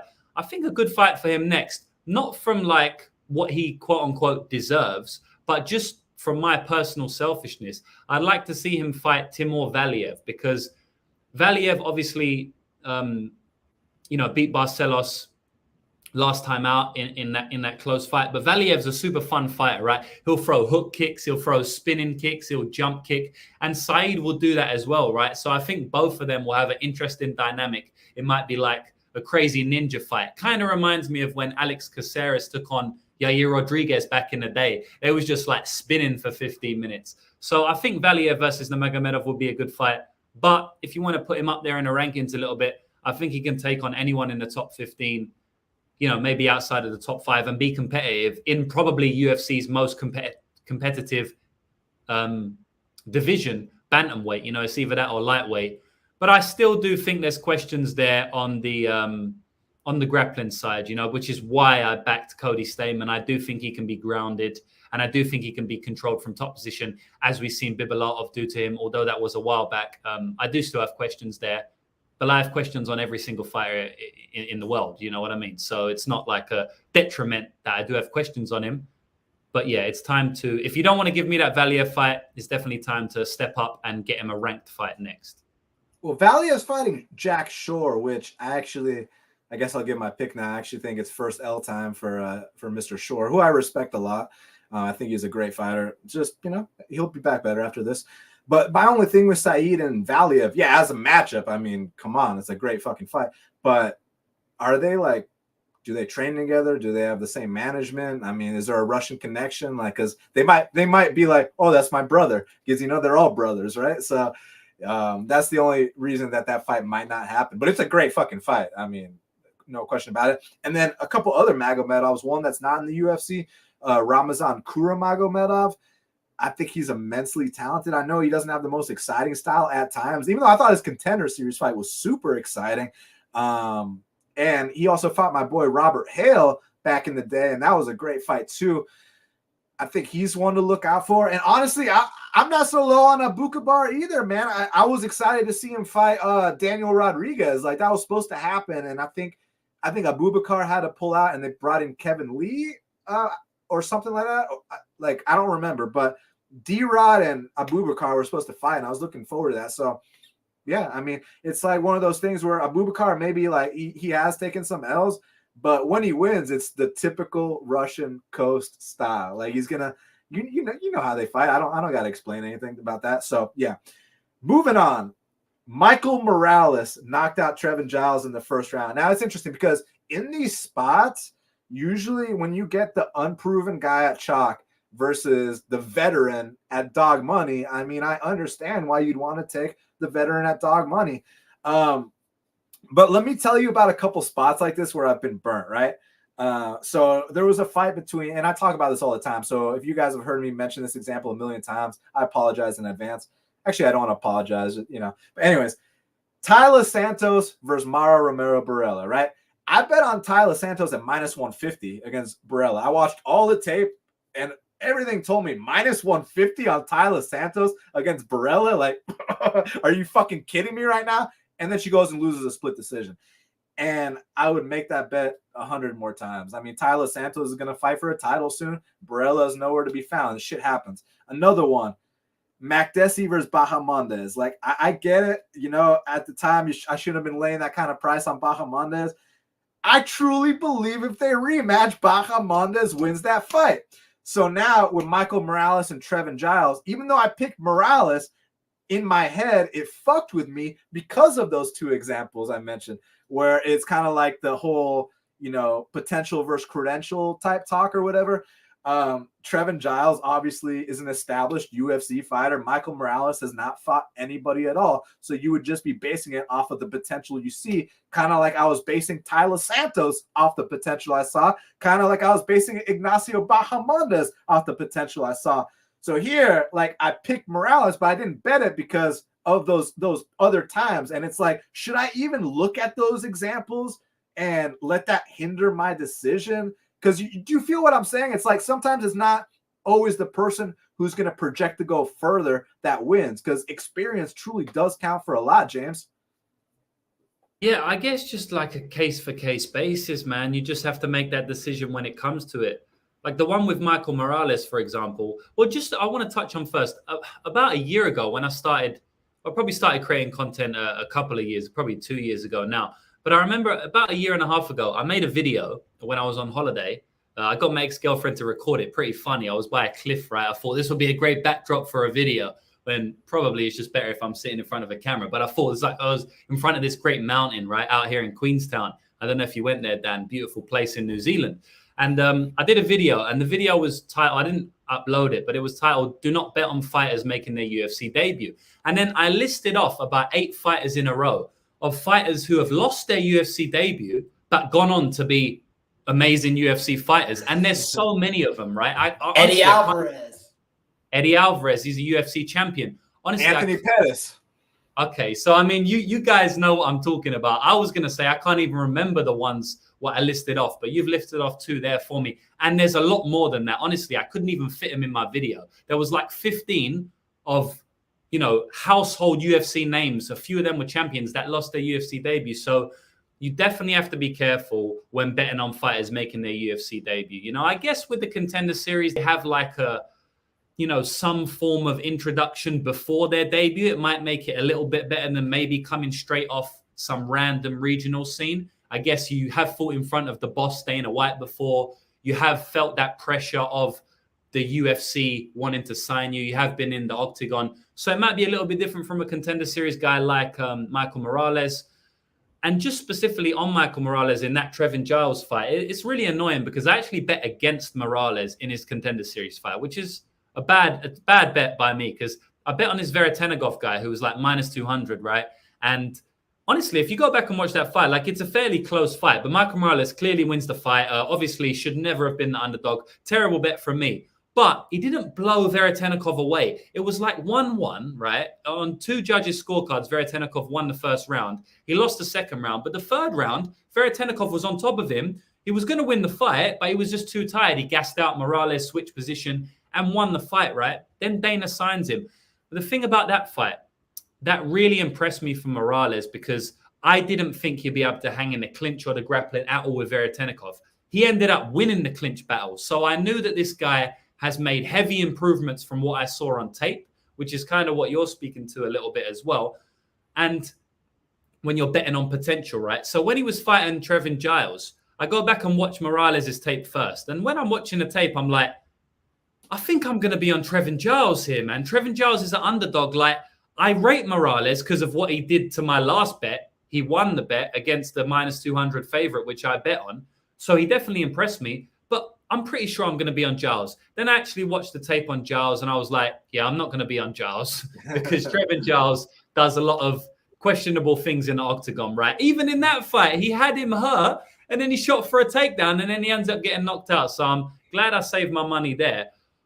But it's hard because I feel like Michael Morales has heavy potential, right? And we have seen this. But at the same time, when I watch the tape, I don't see the skills that I project him to be there one day. So it's like, how much stock do I want to put into his potential? Probably a lot, because I do believe he has potential and he has shocked me a couple of times now, especially with the knockout power against Giles just like that. I mean, it was a strange punch because it was like a short punch like that, but he just knocked his whole head back, you know, and then he was able to get the finish. So, yeah, I mean, just speaking about that performance in general, great performance. I think that his career is going to be very interesting because I do think that there's fighters that if he puts them up against, I think they can actually dominate him at this point of his career. But again, speaking to that potential, I think that a lot of those fighters I'm thinking of, I think he will actually beat them in the future.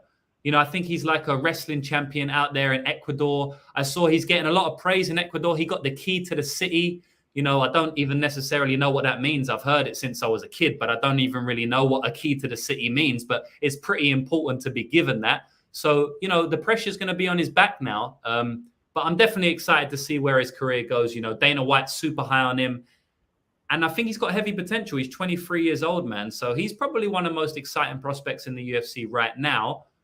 Although there's a lot of holes I see in his game still.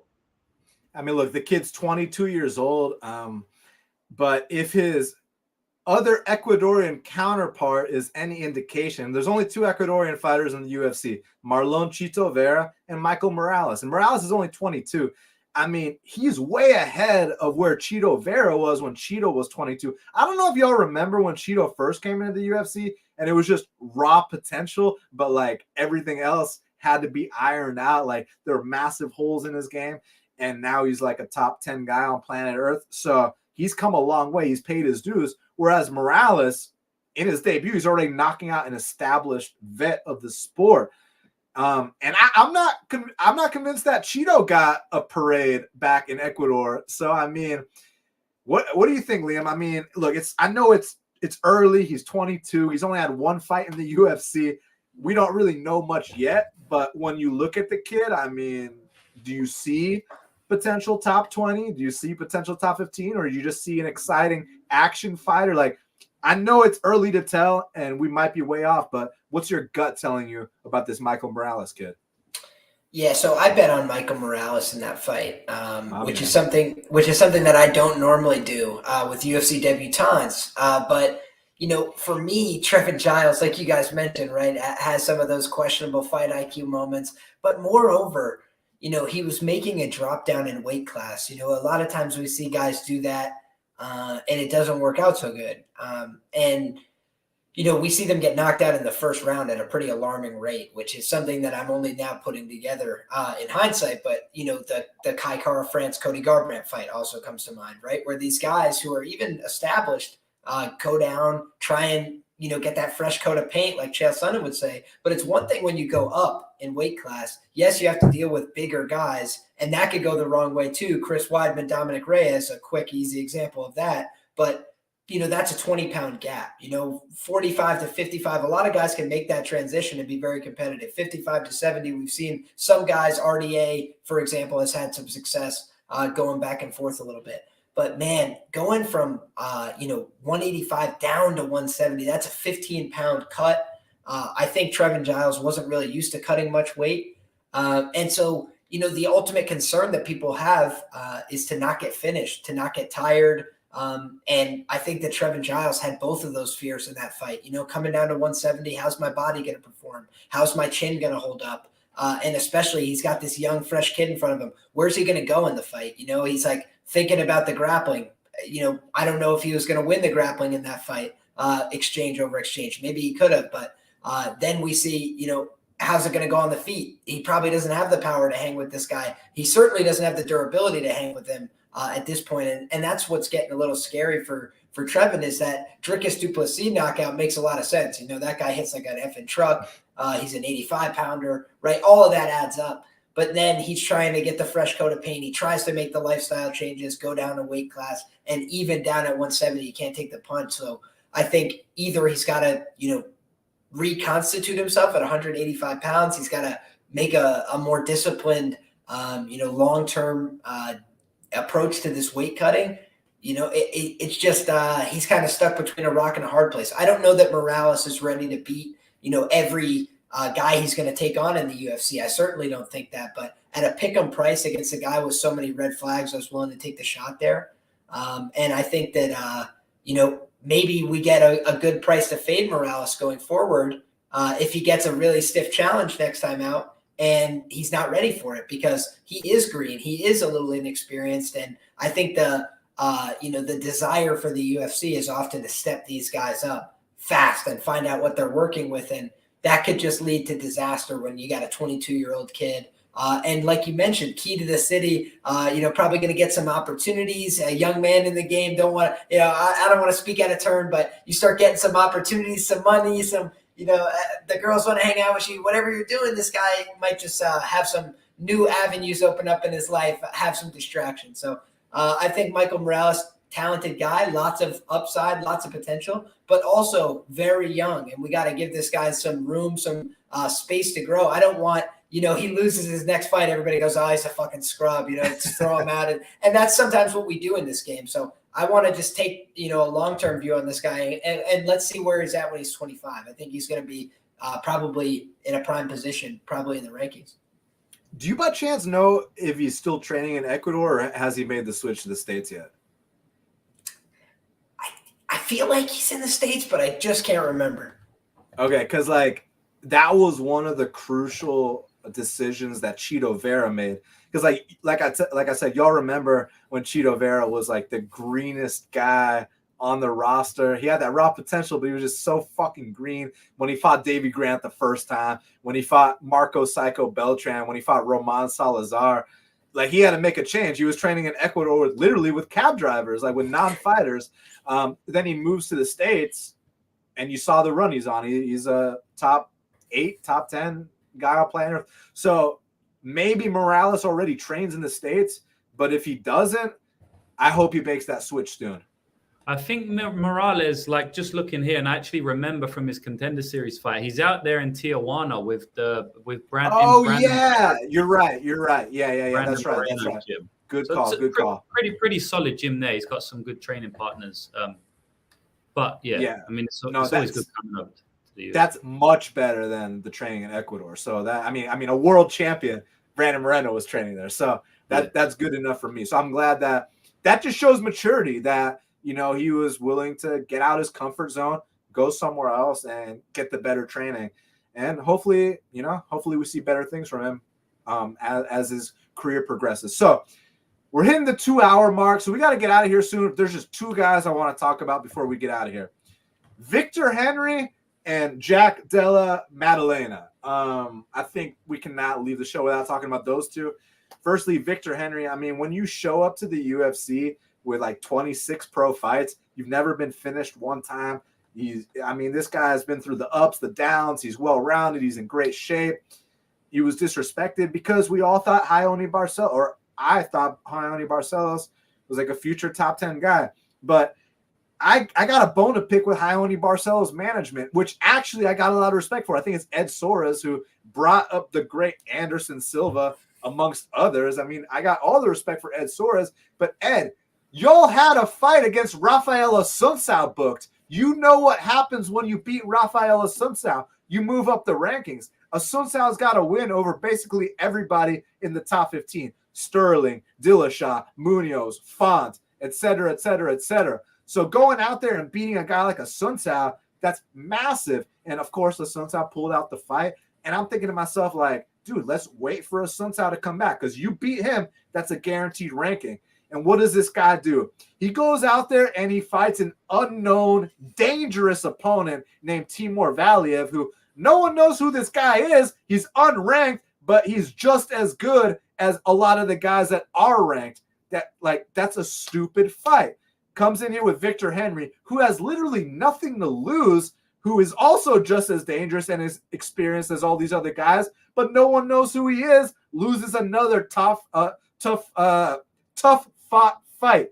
And now you're not going to hit the rankings. Now you're hitting 36 years old. What could have been, man? I mean, dude, if you would have just waited for that Assunção fight, I mean, Ricky Simon, who's known for putting up grappling numbers, is out here knocking out Rafael Assunção. I mean, because Assunção is just at that point in his career. He's done. So I think it was the biggest career mistake ever for Ione not to wait for that fight. And as a result, now he's on a 2-fight skid, never going to get that ranking, never going to get that title shot. It's sad what could have been because I thought that dude had all the potential in the world, James.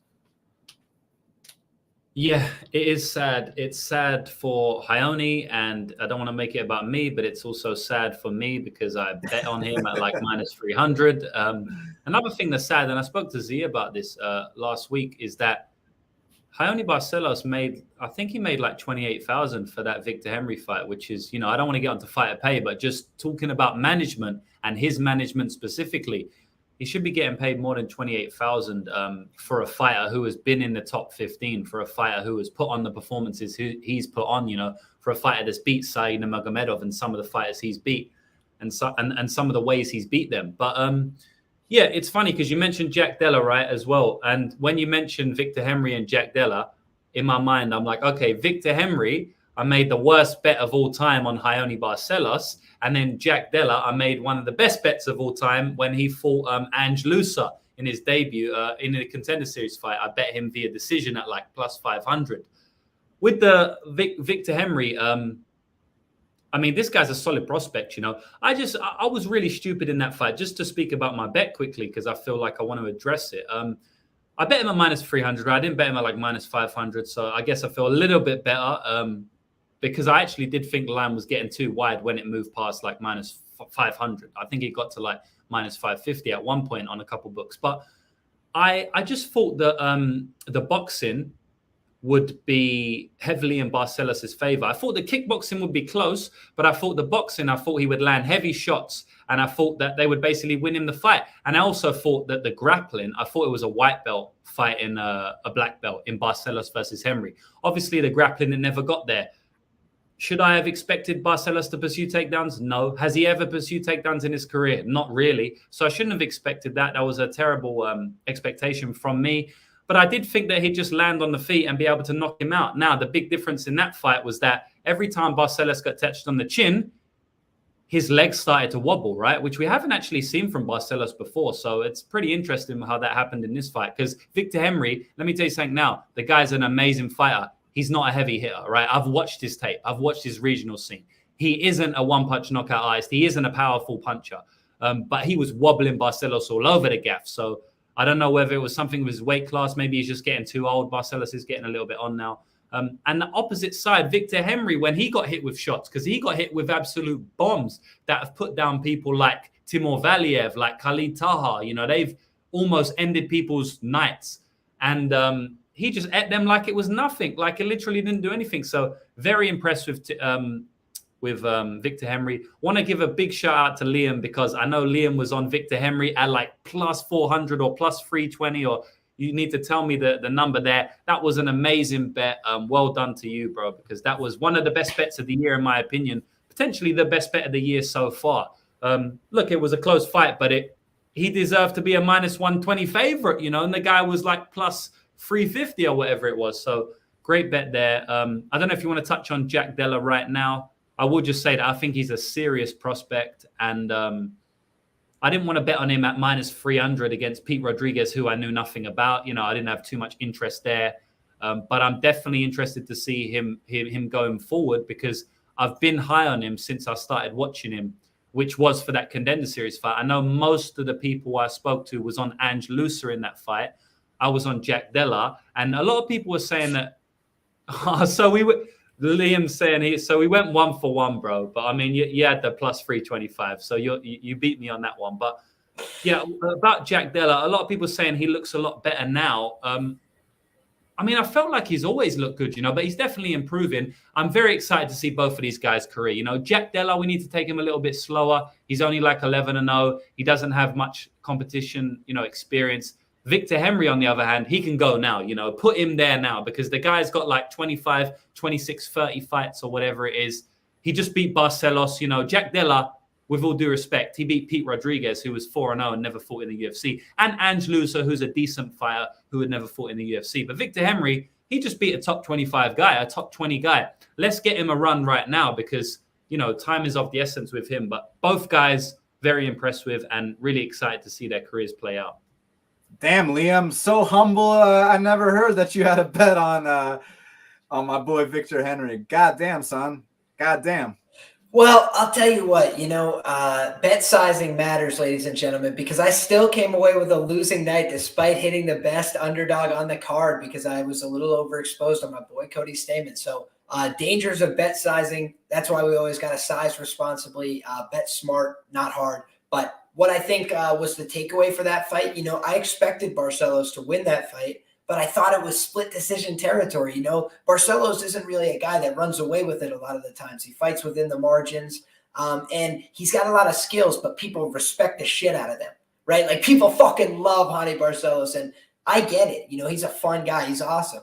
But there's also, you know, that tipping point, right? And I think that that's something I look for in matchups, because I'm an underdog bettor more often than not. And so if I'm waiting to see, you know, when is the value there, you know, I like to let that number push out. And this is one of the rare instances where we get a rebooked fight where the number improves for what I want to play. So it's like I get the last time this was booked, it was like minus 385 or something, Hani Barcelos. So like plus 2 something, I think, on the comeback. For Victor Henry, and then it got bet out a little bit. So Victor Henry was like plus 300, and I was like, I don't know. But then plus 425 was the most recent iteration that I was able to get, and I was just like, that's an absurd number. Like, you just can't say that this guy in a fight that, you know, probably goes the distance more often than not. It's a bantamweight fight. We're going to say the guy has less than a 20% chance, and he's coming in, like James mentioned, this isn't a Contender Series guy who's had 8 fights and he's just figuring out, hey, do I want to do this for my career? It's like, no, he spent his whole life just to get this opportunity. Like, I just think, you know, Victor Henry, man, blood, sweat, and tears, like, fucking trained, fought everywhere, tough guys, matches that he won and lost, and just never was deterred. And I think, you know, Hani Barcelos is kind of that guy who, like, was right on the edge and just never, like, took that next step. Victor Henry would not be denied that night. And so I was stunned by that performance. I thought he just fought like a complete gangster. Every time he got touched, he was like, fuck you, and just threw back 10 shots. He was like, just wouldn't be denied. I was so blown away, and got to give credit to my man Jack Attack, who came in the comments on my show. I kept saying, I was like, Victor Henry, I feel like he's going to, and he's like, dude, take the bet. And I was like, all right, I'll take the bet. And we both celebrated together that night. So Big blessings there. But, you know, I also regret passing that Jack Della bet. I feel like that was the bet of the fucking night, to be honest. Pete Rodriguez, completely unproven. And I looked into the matchup. I'm like, yeah, there's not much on Pete Rodriguez. You know, maybe he could catch Jack. Jack has been finished in 2 of his early fights. But this guy, Jack Della, man, like when you listen to the stories, you start to see why people are believing in this guy, which is he loses those first 2 fights and he was like, fuck this. I'm winning 10 fights in a row and getting in the UFC. And like 11 fights later, here he is knocking out Pete Rodriguez in elementary fashion, walked him around the octagon, landed horrifying damage in like a 4-minute time span. Pete Rodriguez, it would be surprising if he's ever the same, in my view, as a fighter. He was a confidence fighter, you know, a power fighter, and he got completely worked in his own realm of the fight and just looked like he was, you know, stuck out in traffic. Just had no idea how to respond, and he was getting hit with every shot that Jack Della threw. So Jack Della seems like a real prospect on the rise. Again, though, probably going to be one of those guys who's a minus 300 now until he takes that L, because I think people are sold on this guy. He's not just a bill of goods. If he doesn't get clipped on the chin, he's going to give guys a lot of problems. Yeah, look, I think that Henry, like y'all said, let's go ahead and rush him now to the bigger fights. I mean, not the bigger fights, just the tougher tests. You beat Barcelos, well, now you're not getting, you know, the equivalent of Pete Rodriguez in your weight class, right? And then with Della, I mean, when you start your pro career 0-2, I know so many guys on the regional scene that have started their career 0-2, and just were like, you know what? I tried. It wasn't for me. You know, let's pack it in and let's go do something else. And there's nothing wrong with that. But this guy, he puts his head down. He goes from 0-2 to 11-2. So right off the bat, he's got my respect. I mean, I respect anyone that steps in there, but right off the bat, to overcome adversity like that and the mental fortitude he has, I like it. Fighting style-wise, he reminds me of like a cleaner version of Jimmy Crute. My like biggest like criticisms of Crute, I mean, I think he's such a tough, durable guy and he's exciting to watch. He gets hit too much. And Della does take some shots, don't get me wrong, but I just feel like he's a slightly cleaner version of Crute. He's well-rounded. He can mix in wrestling on the feet. As you saw, he can knock people out. And with that kid Rodriguez, yeah, you're right. I mean, he was only 4-0. He had never fought anybody. He had never even been past like the 2-minute mark in a fight. But Jack Della treated him like he had never fought anybody. Jack Della treated him like he had never been past the 2-minute mark in a fight. So I'm impressed too. So I say rebook him with Warley Alves because that's actually somewhat of a test. Like I know Warley's flaky, but if you're not quite ready for Warley will go out there and run through you. I mean, you saw that kid Munir Lazez last year. Even back in the day, I mean, Warley's had some good wins. He did finish Colby Covington. So I want to see that Jack Della versus Warley fight. And yeah, y'all cool with that? Run it. Great fight. Munir like kind of was the Jack Della of last year. Do you remember everybody was super high on Munir after that performance against, I forgot his name, but Razak, yeah. Jack Della's the new Munir, it seems like. But I think I have a little suspicion that he might actually do a little bit better than Lazez did against Warley this time out, if they reach it. Yeah. I'm not saying he's going to win, but I am saying he's tougher than Lazez. But let's see what happens, guys. But gentlemen, thank you so much for joining me on this special impromptu edition of Half the Battle. I truly appreciate it. You can follow Liam at Liam Picks Fights. You can follow James at Lucrative MMA. Gentlemen, I truly appreciate it. Before we get out of here, do you have any messages for the fans, James? Just want to say thank you, bro. I've definitely enjoyed this. I always enjoy talking about fights, man. At the end of the day, man, it could be with my nana, could be with my mum, it could be with you boys, you know what I mean? So I'm always down for an impromptu stream. Yeah, good to be on with you live for the first time. We'll definitely have to do this again sometime.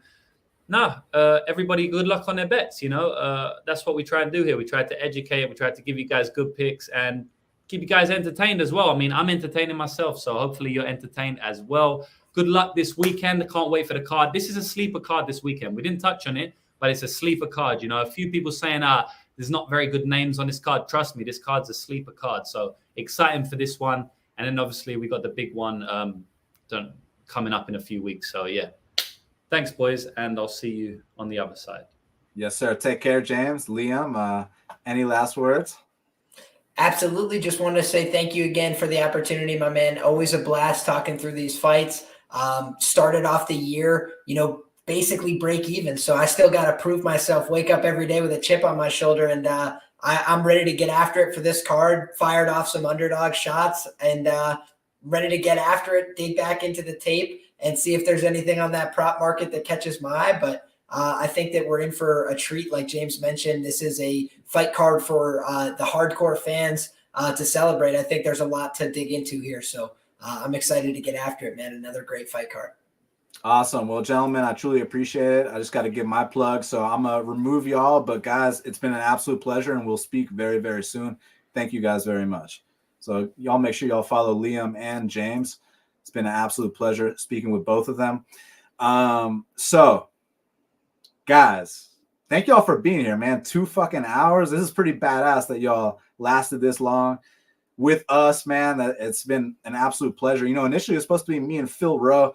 Like I said, he was having kind of a brutal weight cut, so he didn't really want to talk. I mean, he literally let me know like 2 minutes before showtime, like, dude, I can't do this tonight. Maybe next week. So we'll talk next week. No big deal. All that matters is him going out there and knocking out Jason Witt. So we got to make sure that he does everything in his power to make sure he's got the best weight cut possible.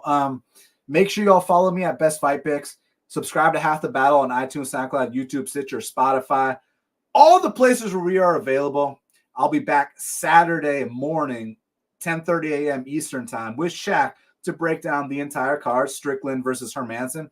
And then, guys, like I said, if you're looking for a sports book to bet on the fights or to bet on the Super Bowl or anything, you got to check out BetUS. Use my code BATTLE125 for an 125% bonus on your first deposit. And they got great odds and they got live betting throughout the event. So BetUS, check them out for all your sports betting needs. And then for daily fantasy sports, guys, PrizePicks is where it's at. You can take advantage of so many projections that they're off on, and you don't have to compete with thousands upon thousands of people. And you can combine multi-sports. So it's really badass. Make sure y'all use my code BATTLE at PrizePicks. The links are in the description. And I look forward to speaking with you guys on Thursday morning at 10:30 a.m. So thank you all very much. Thank you to my guests. Thank you to the fans. Truly appreciate it. Everybody smash that like button. I do appreciate that as well. And until the next time, let's cash these bets.